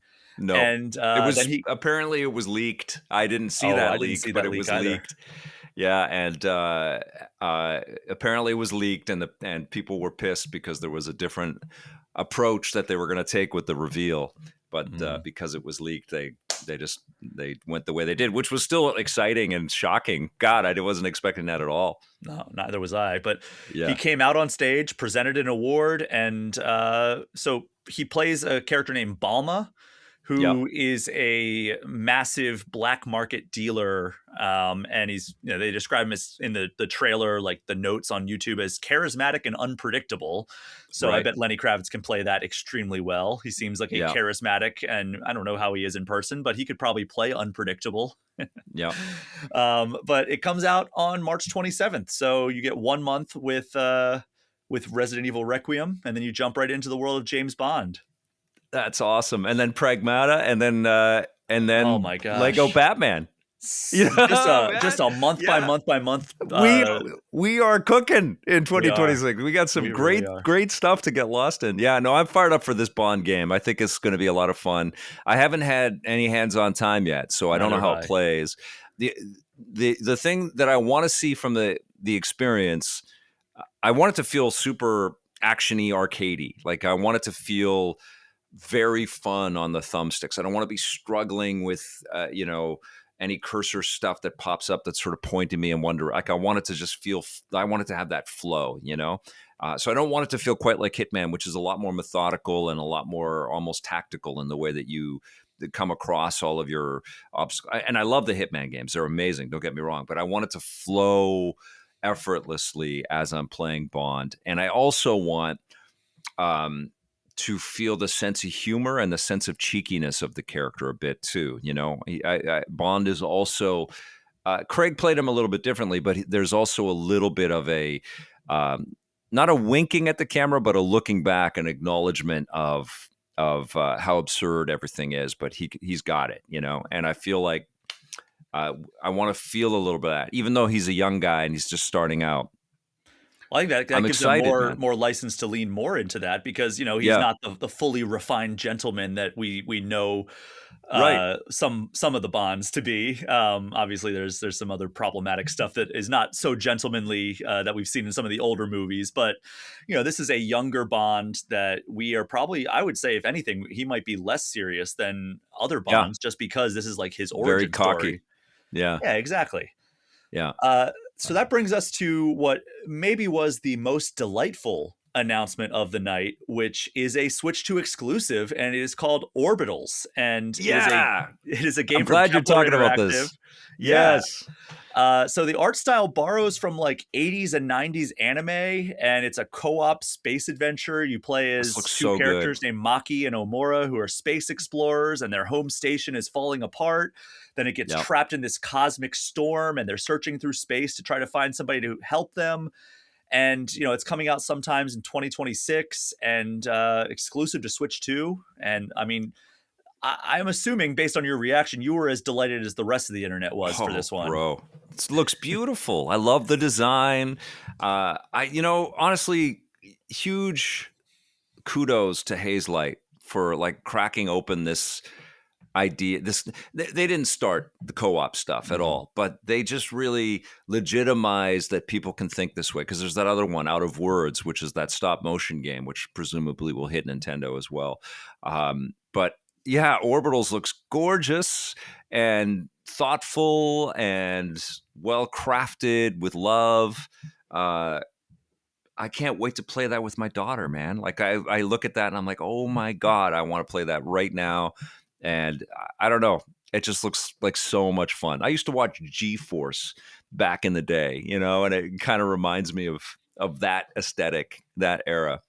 I'm not a huge anime guy these days. I just play too many games to kind of pay attention to all that. But God, it looks so good. I'm so excited for Orbitals. Yeah, that looks like a blast. I just need to find somebody who can play it with me, because that's why I haven't played Split Fiction or It Takes Two. I got you, brother. You send me you got my email. Shoot. I'm reviewing stuff around the same time. I love the co-op stuff. It's a lot of fun. I just played that Lego Voyager. Speaking of Lego, and that was beautiful as well. That was such a very cool game. I played that with my daughter, and I streamed it with one of the viewers that is a huge part of our community. John Yomtop is his name. And you're right though. Like one of the things about modern gaming is this isolation that we're all in, and it's really like when you see the analog 3D coming out and you talk about the N64 days and stuff where there was 4 controller ports in the front of the screen, and they were just all about sitting down with a bud and playing something cooperatively or competitively. And I think we're missing that. We're missing that human interaction a little bit, It's harder And to that's why coordinate. these co-op games are so important. Yeah, I would agree. Victor, the last two things that I want to talk about are actually movies. So before we get to that, were there any other games, Nintendo or otherwise, that you just wanted to shout out quickly? I know that the two that I want to talk about are the Star Wars games that we got, which are Star Wars Fate of the Old Republic and Right. Star Wars Galactic Racer. So Fate of the Old Yeah. Republic is kind of a successor to the Knights of the Old Republic games from a studio led by Casey Hudson, who was a director on the original series. He also is a director on Mass Effect. So a lot of honestly, that was knowledge. that piece of news was the most exciting thing from the whole show. Yeah. And the foresight to have the camera ready to go to show us Casey Hudson and his reaction too, that was a beautiful freaking moment. That was the highlight of the Game Awards. It was Absolutely fantastic. wonderful. Yeah. I don't know. I think that the Evanescence performance has something to say about the highlight of the game. No, that was a very cool moment. I agree with you. But Evanescence, it was cool to see them on stage rocking out. My coworker Wes LeBlanc put out a post saying that might have been the first breakdown in Game Awards history in terms of musical breakdown. But I also Star Wars Galactic Racer. It's a spiritual successor to Star Wars Episode 1 Racer, which it's a pod racing game, which that's incredible. Like a pod racing game with 4K visuals and incredible modern technology. Like sign me up for that. Like imagine the sense of speed that you can achieve in modern gameplay as compared to like the N64 title that we had back in the day. Who's making it? That's a good question. I had a thing up here, and then I was hope checking. It's Wipeout Vets, because I still haven't seen an anti-gravity racer, and there's been some other attempts. I haven't seen anything that's come close to the Wipeout Fusion, like the last Wipeout game that PlayStation published. It's still incredible, and you can play that in VR as well. So I hope it's that kind of pedigree on this. I don't know. Fuse is the studio, Fuse? which I'm not. Let's see. A new favorite hobby. Okay. Oh, so okay. Key leaders at Fuse spent time at Criterion. Okay. Amazing. Okay, so the Burnout peeps. So yeah, in addition to great work on on our projects, they have industry leaders in some of the most beloved racing franchises in Need for Speed and Burnout. They also worked on Star Wars Battlefront 2's Starfighter mode. So they have great experience with racing and Star Wars. So that gives me a lot more confidence. Big time. Me too. Yeah, I'm super psyched about those. Talking about Mass Effect, I think Exodus, we got a really good sense of the gameplay. That really has the a beautiful vibe of Mass Effect. I was very impressed by that. Super psyched on the two new Tomb Raider games from Crystal Dynamics. We're getting two. We're getting a reimagining of the first one called Catalyst, and then we're getting something brand new on the second one, which I forget the name of the second one. That looks like a lot of fun. Control Resonant. I can't wait for that. Loved Control when it came out. It was one of the best of that year for sure. And then there's others, but the one that stood out for me, well, there's two. Bradley the Badger looks like an insane liftoff on Conker's Bad Fur Day in a way. Maybe not as M-rated, but like as fourth wall breaking and filled with lots of clever allusions and references and influences, and just looks like a lot of fun. And then Coven of the Chicken Foot, which looks so unique and so fresh and so I don't know, thoughtful and crafted with love. Like you could play as a grandmother and a monster, and trying to solve puzzles together. It just looks so different, and very fired up about that one too. There was so much good stuff. A Gang of Dragon, which is from the creator. That looked great. It's his first like indie venture, not indie in the sense that he doesn't have a main publisher. Because I think it's under NetEase who's publishing that game. But it's separate from Sega and Atlas and RGG. This is his first game after that, and it looks very much the part. This looks like, hey, I'm going to continue making these games, but without the constraints that probably come with a long-running franchise like the Yakuza / Like a Dragon franchise. Yep. Saros, I mentioned that already. Like, if you liked Yep. Returnal, this looks like it's right up that alley from the same people. And Ace Combat 8. I have never been like a big Ace Combat fan. Like, I've never really given the franchise probably a fair shake, but that looks incredible. Yeah. Yeah. So, they're clearly, they've always been influenced by Top Gun, but now we get to play the movie chunk of Top Gun as well. Or we get to watch it, at least, their interpretation of something like that. Yeah. Fired up. So the last two things, as I mentioned, are movies. And the first one is the Street Fighter movie. So we got our first trailer, which was just 45 seconds of footage. And dare I say, it looks like it's a lot of fun. Like, we've gotten a couple of Street Fighter movies of not the greatest quality, but at least that first one with Samuel L. Jackson, Jean-Claude Van Damme. I don't know why I confused those two. And Raul Julia was also incredible in that movie.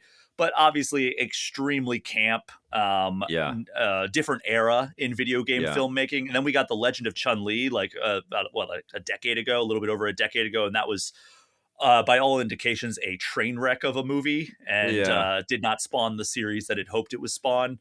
This looks like a lot of fun, and like the action looks great. It looks like it's not taking itself too seriously. All the people, it's camp again. Yeah, it's camp again, and they're making the characters look just like their game counterparts. Like, it's not like Jean-Claude Van Damme is just going to be like, oh, that's Jean-Claude Van Damme cosplaying as Guile. It's like, no, Cody Rhodes from WWE, who plays Guile, looks like Guile. 50 Cent, who plays Balrog, looks like Balrog. They even gave him the weird like widow's peak that Balrog has. Jason Momoa as Blanca, David Dastmalchian as M. Bison, which I still can't see it. But no. I mean, he's a great actor. He's a great character actor. So I could see it in that regard. But like, that was a pull from left field that I'm going to have to wait and see how, because that reminds me of like the reaction that a lot of people had when Heath Ledger was cast as the Joker. And it was like, what the heck are they doing? This pretty boy is going to play the Joker. And then it ended up being amazing. That's kind of how I feel about David Dastmalchian, which like, he's kind of always been like a little bit of this quirkiness to all of his performances. Like, we see him as Polka Dot Man in James Gunn's Suicide Squad. And you're like, really? That's M. Bison? And but then if you've seen the latest season of Dexter, where he plays one of the serial killers that Dexter is pursuing and interacting with, he can bring a menacing some menacing chops to his performances. So he's very versatile, and what's cool about Dastmalchian is that he's a hyper fan of this stuff too. Like, he writes comics and he's in the nerd sphere anyway, and I think that's the difference this time too. Like, before, it was kind of a laugh at the idea of how absurd it is to take a video game property and turn it into a movie. And this time it's sort of a laugh with all of us. We are in on the joke together. We're all hyper fans. This isn't a money play. This is like an inevitability, and let's have a good time with it, And Mortal Kombat, I think, is going in a similar direction, but the violence of that series sort of earths it in a seriousness that it can't avoid. Like, you can't rip people's spines out and then be kind of goofy. There's some goofiness attached to it, but there needs to be a set of stakes that is really high. And I did like the shout out from the stage around Mortal Kombat. That was pretty cheeky and pretty funny. But there is some truth to that. And like, even though I would say Mortal Kombat has always had a more serious tone, every time I've talked to the people involved with creating the fatalities, I wrote a feature a while back about like how NetherRealm approaches designing fatalities. And Ed Boon has always said, like, we know that we've gone too far if when something happens, the room doesn't burst out in laughter. Instead, we kind of cringe. That's how we know we've gone too far. So they're having the time of their lives, and they're laughing and through like these play tests and these meetings and pitch meetings and everything. So they are, even though it's hyper violent in a hilarious way often. Like, like, what is that fatality where like Cassie Cage in, I think it was Mortal Kombat 11, like shoots somebody in the head, and then takes her gum out and plugs the hole with her chewed gum. And it's like, okay, that's obviously not trying to be super serious. Yeah. But No. There's always a sense of humor with Mortal Kombat. But this Street Fighter movie looks amazing. But you just brought something back to mind, which gets us back into games here for a second. But talking about taking things too far, that Divinity trailer. Oh my God. That was disturbing as hell. I could not Yeah. believe what we were watching with that. But Larian knows how to make an incredible game. So I think that one-upped the gory stuff I've seen in a trailer to a whole other level. That was just insane. It was so gross. It was a little far for my taste, honestly. And I don't get like kind of turned off by that stuff pretty easily, but like it was like, oh, this is kind of hard to watch. Yeah. Yeah, that was unbelievable. So Street Fighter is going to not be that. Street Fighter is going to be kind of goofy and silly, enjoyable fun. Hopefully it's also a good movie. Hopefully it's not just gags a lot, slapping all the time. Hopefully there's actually some fun meat to it, Yeah, and it comes out October 16th, 2026. So next year is going to be a big year for video game movies. We talked about Mortal Kombat. That got delayed into 2026. Right. Or Mortal Kombat 2. Street Fighter is October 2026. And then the final thing that I want to talk about at the Game Awards is the Super Mario Galaxy movie, which is coming out in April 2026. And this is not even talking about the Marvel stuff and the DC stuff, because we've gotten Supergirl trailer in the last 24 hours. We've gotten, we're on trailer watch for Avengers Doomsday. Before that, we're going to have new seasons of Daredevil. We're going to have a Punisher special presentation on Disney Plus. We're going to have Spider-Man. Yeah, a brand new day. Like, this is going to be a huge year for like nerd movies and nerd TV shows. June 3 next year as well, right? Oh my gosh. Yeah, what we're a year. Man. I know.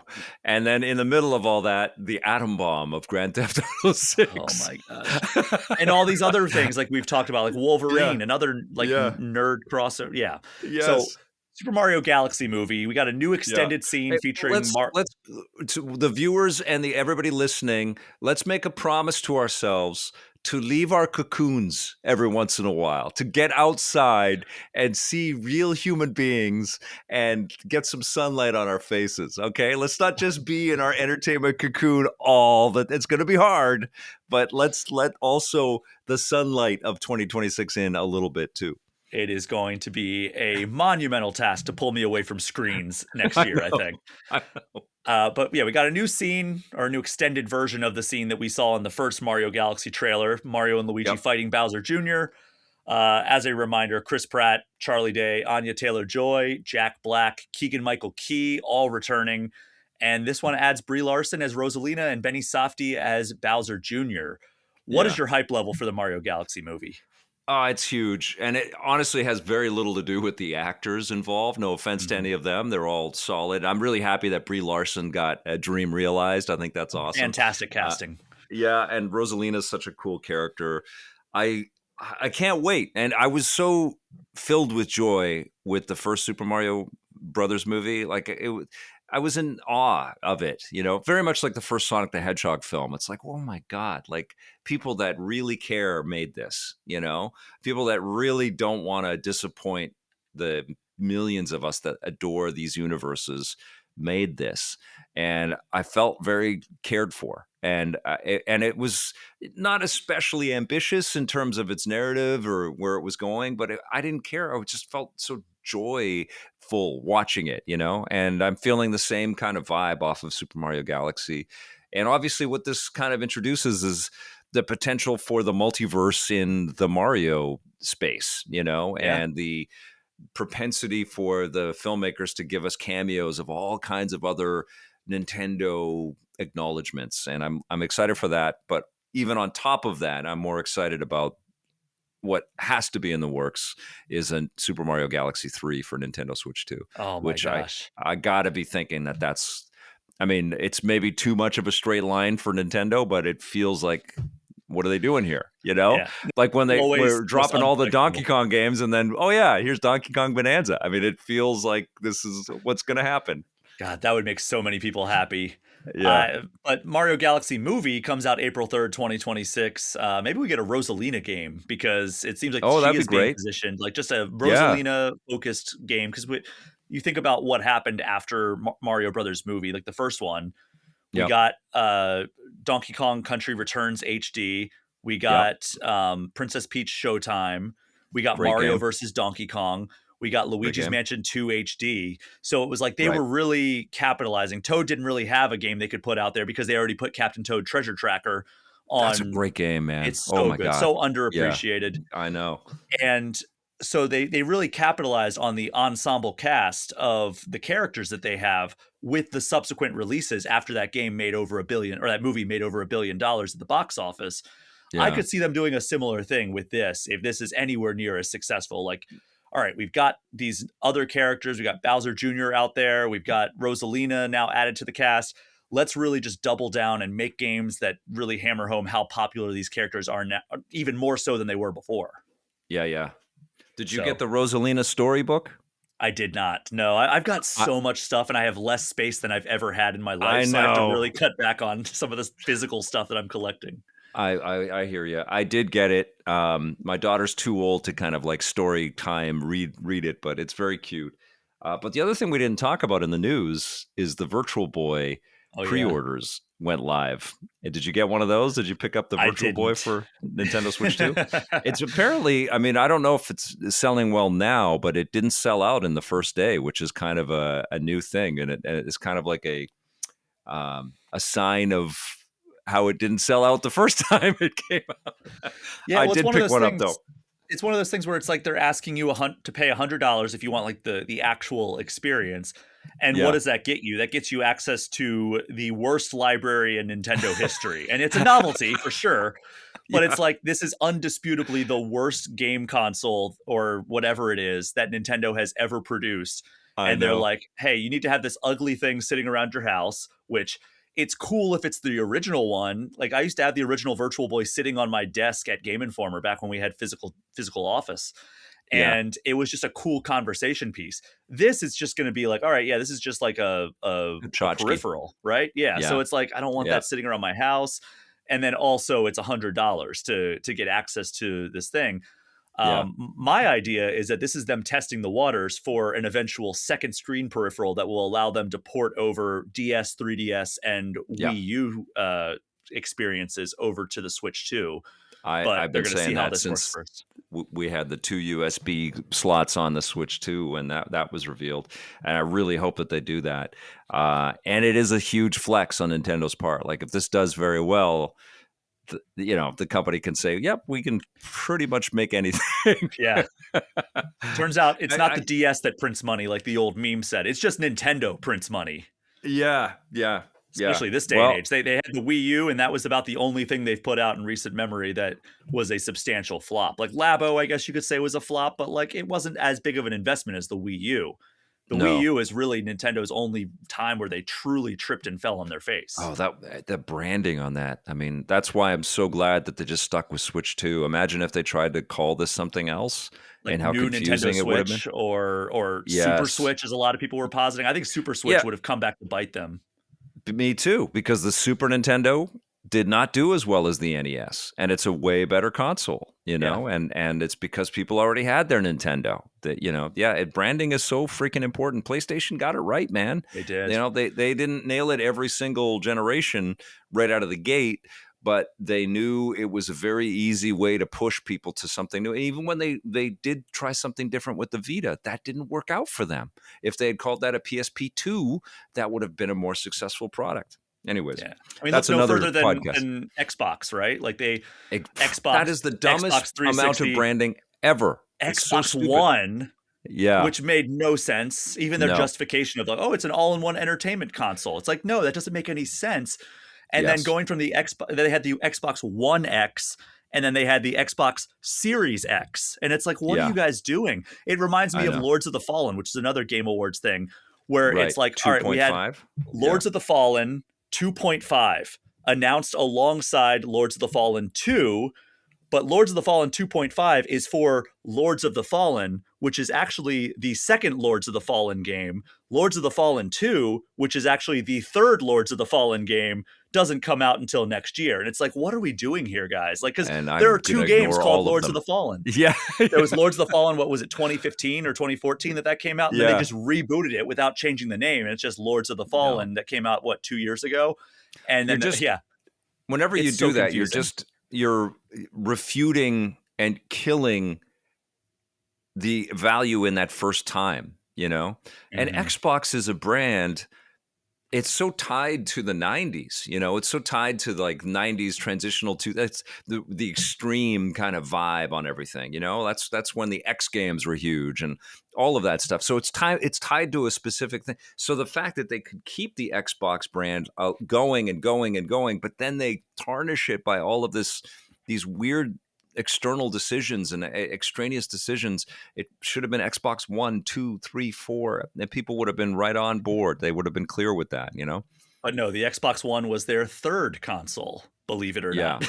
Yeah. And even Nintendo, I feel like, they called it the Super Nintendo and then the Nintendo 64, and Nintendo 64 didn't do as well as Super Nintendo.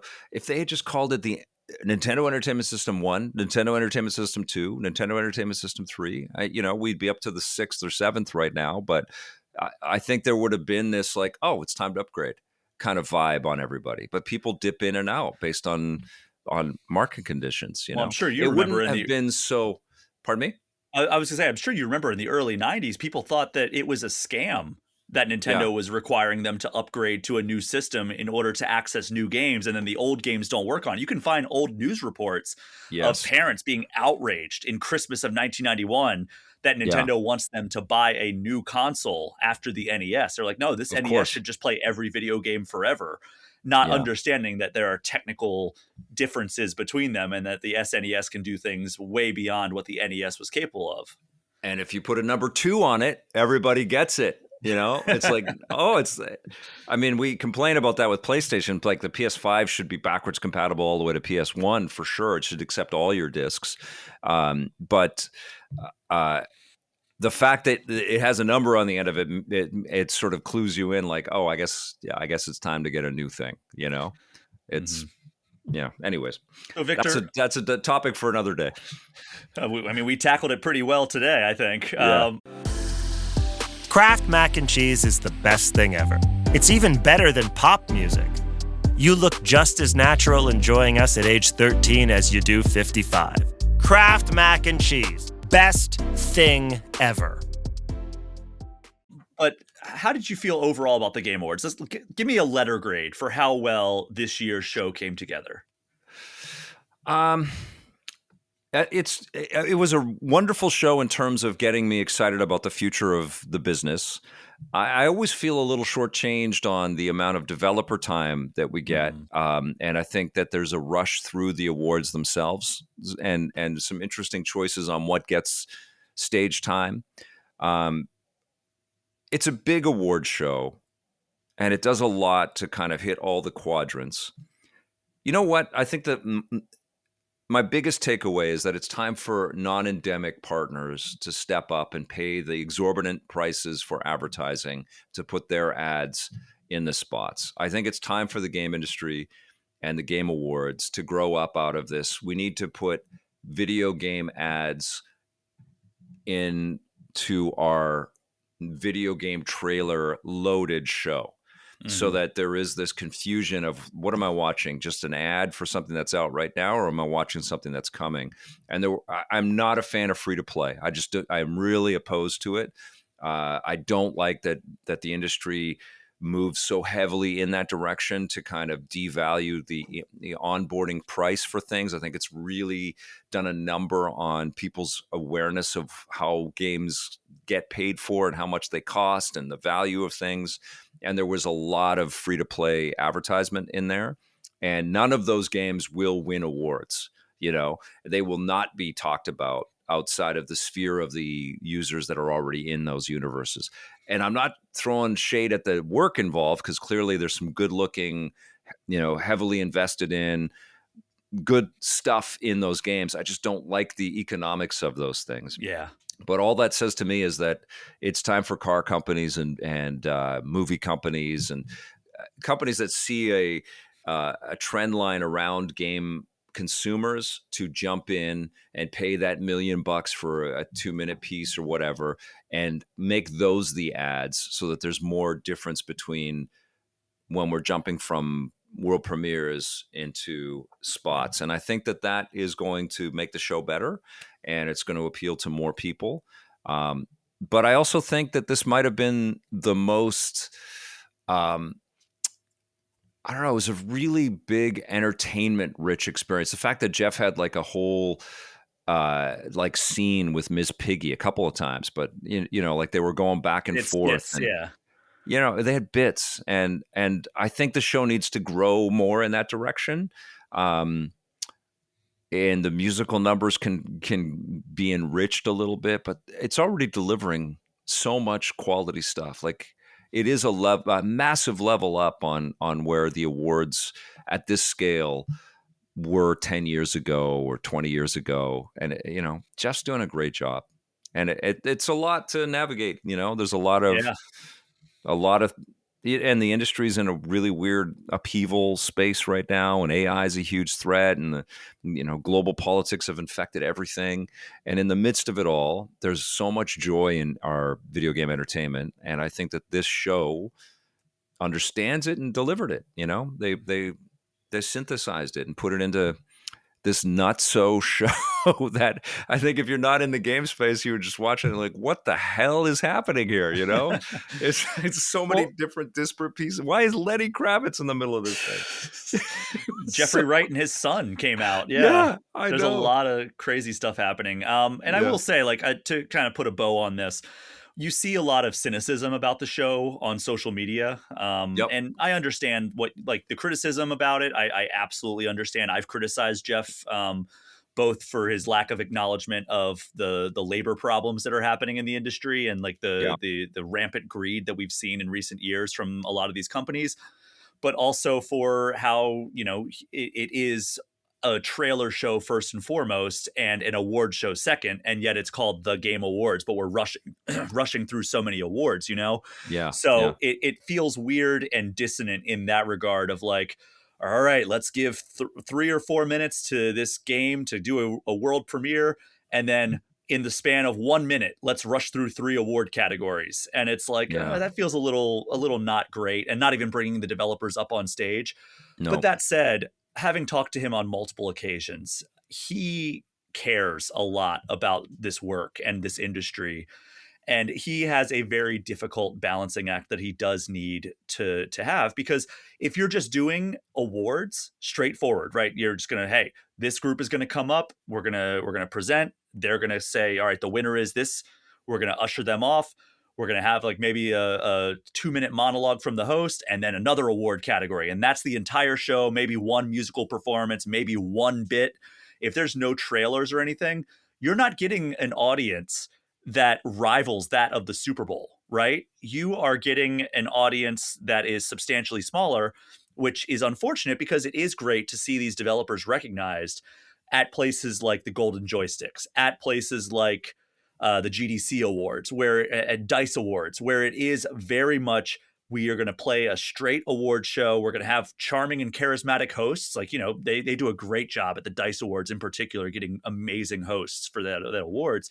But there's a reason that it doesn't have this, hundreds of millions of viewers over the course of the night that the Game Awards gets.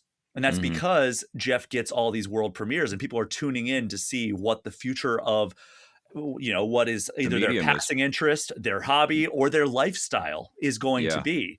And that's why it gets the viewership. So Jeff has to balance that with the expectations of satisfying these hundreds of millions of viewers that are tuning in, but also recognizing the best and brightest of the industry over the course of 3, which, they feel like long hours when you spell them out. But when you get that run of show down on paper, it's like, oh my God, 3 hours goes by in the blink of an eye.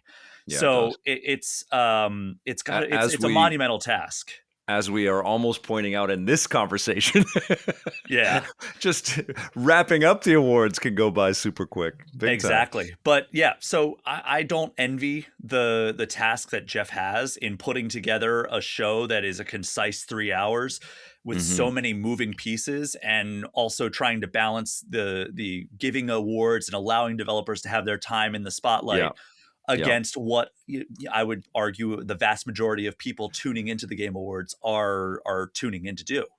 Yeah, I think honestly the biggest issue is the advertisements, which, now we know, because there's a lot of reporting on it, the amount of money that the show demands, and presumably costs, and all the issues. Like, you got to imagine every expense to have a world-class celebrity like Lenny Kravitz appear on stage. Like, it's not, I don't know if he's paid or whatever, but just the comfort costs to, like, that dude is just not going to wait in a bathroom, and then pop up on stage, right? Yeah, like there's and there's like that's a lot of expense, to get him from wherever he is into the room and then up on stage, and he comes away with a good experience on that, because whatever he's got to say about that is going to ripple out into this social sphere that he knows.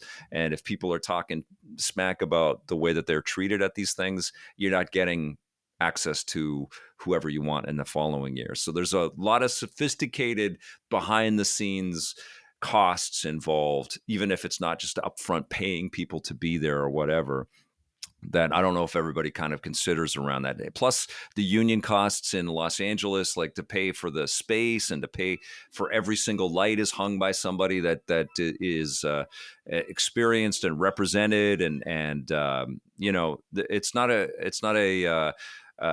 R gang, let's put on a show and everybody will tune in. Like, it's done in the heart of the most sophisticated communication city on planet Earth, with some real expectations. It's expensive, and he's pulling it off. And the other thing that I really liked about the show last night too was we got to see it in Jeff's heart a little bit more. Like, we got to learn about his father passing away, and you could see it in his face that there's a weight that he's carrying, his personal weight, and also the weight of the entire industry in its own struggles right now. Trying to convey that. So I do think that the biggest issue that the show faces is that the advertisements look like the show, and that needs to change. Yeah. Yeah. But overall, I enjoy this all the time. Like, people always would dread other peers in the industry. They would be so down on, oh, it's E3 week, and it's like, that's Christmas morning for me.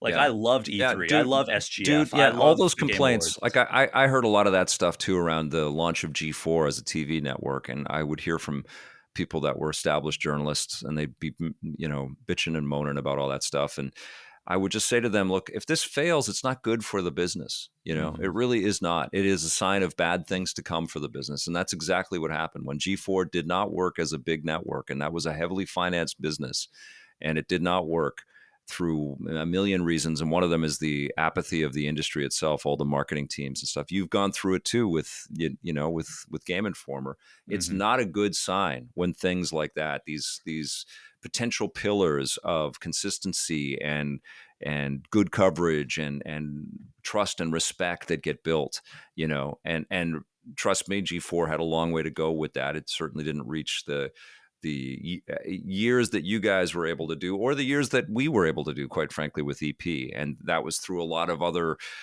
goodwill and partners that we had extended beyond G4. But it takes time to build that stuff, and to see it go away in any fashion, and then it not be improved upon, which is exactly what honestly has been happening.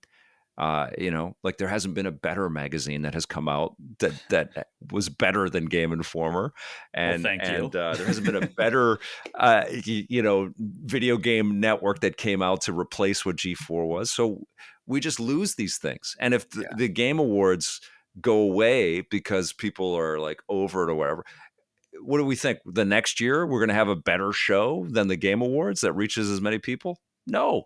And they're not perfect. Jeff is learning and tweaking and turning the dials and taking in the feedback. And I know what it takes to build one of those. I helped create the Canadian Game Awards, and we were running that for a while. And it's tough. It's tough to build something that has value and is entertaining, honors the people that build the work that you're honoring, and has value that can sustain itself, over time and keep growing. No. So yeah, people should think about the replacement and the efforts to build that replacement before they come with all their negative, juju about what's existing. Like, okay, you hate this, make it better. What's your idea? Victor, I've taken up so much of your time. We're going to wrap up the show, but before we do that, what do you have going on over at Electric Playground and EP Daily? I'm cranking on content still. It's still a busy time of the year. So I've got some new reviews that I'm putting together based on some films and some games and stuff that are winding down 2025. So pretty consistently every week I've been making a new episode of Reviews on the Run, which is a collection of the things that I see and stream and play throughout the week. So we'll look for that. I've got a podcast with Naomi Kyle coming up very soon. She's terrific. Yeah. And some more streams, and then the Rocket and Ray Gun Awards, which is the awards that I've been putting together and our team has been putting together for a long time, which is our Game of the Year stuff. But I wait until the whole year is done. I wait until all the December stuff comes out, and I give everything a little bit of time, and then we put all of our stuff together. So that'll be in early January. And then I'll be on, and then we're also launching Judgment Day / Reviews on the Run classic episodes starting next weekend. We've been running, we just are concluding 7 seasons of EP Classic and starting with episode 1 of our 8th season, which was also the time that we splintered off and launched our sister show, Judgment Day or Reviews on the Run in Canada. And so EP and the classic reviews will be running Saturdays at 9 a.m. Pacific until 10 a.m. Pacific every Saturday. So I've got thousands of episodes, and we're just going to stream premiere them. And so I'm in the chat, and sometimes guests that were on the show pop into the chat and stuff. And that's so cool. And so that's all on our YouTube channel, youtube.com/EPNTV. And then I'm all over, Instagram and TikTok and all the other socials with lots of other content.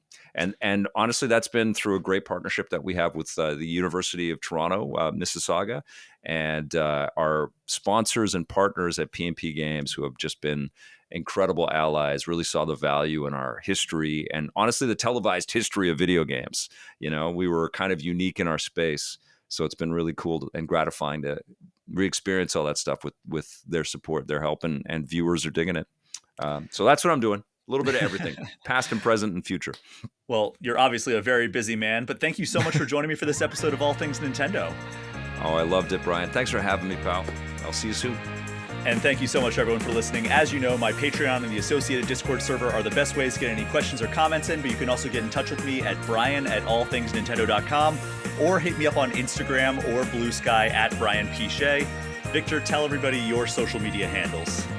I'm still on Twitter. I still call it Twitter. It's Victor_Lucas, but I'm also on Blue Sky. It's Victor Lucas at bluesky.social, I think.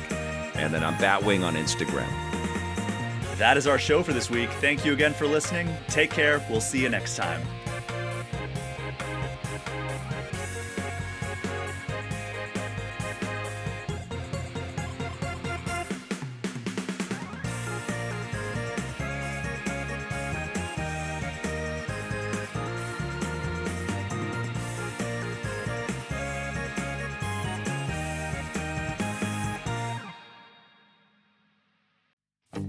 Hey everyone, thank you so much for listening to this episode of All Things Nintendo.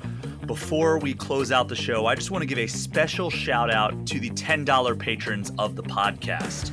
Alex Stadnick, Andy Junkins, Ben Richland, Chad Brecky, Chaps My Ass, Derek Sigmund, Dusty Beeman, Ian T. Clark, Jawar Hello, Johnny Five, Jose Villalobos, Joshua DeProy, KC Radio Man, Cody Gibson, Creeper 207, Ozman83, Paul at Drunk on Mako, Pratable, Rob McCann, Bobby Mac 265, Robert Sosa, Roberto Nieves, Roger Reichert, Russell Sayer, Smithy Poo, Zane Sink, and Zek 3 Sword Sama. Thank you so much for your continued support. You are the reason I'm able to keep doing this week after week. Hey there, I'm Hugh from Podderation. If you like today's show, why not check out Rolling Dice and Taking Names, the premier tabletop review show. Join Marty and Tony as they invite you to their metaphorical kitchen table to talk about all the latest board games, RPG games, miniatures, and anything in the tabletop world that takes their fancy. From in-depth reviews to the latest gaming news, they make it their mission to find the latest and greatest in the tabletop world and deliver it all wrapped up for your listening pleasure. Available wherever you get your podcasts.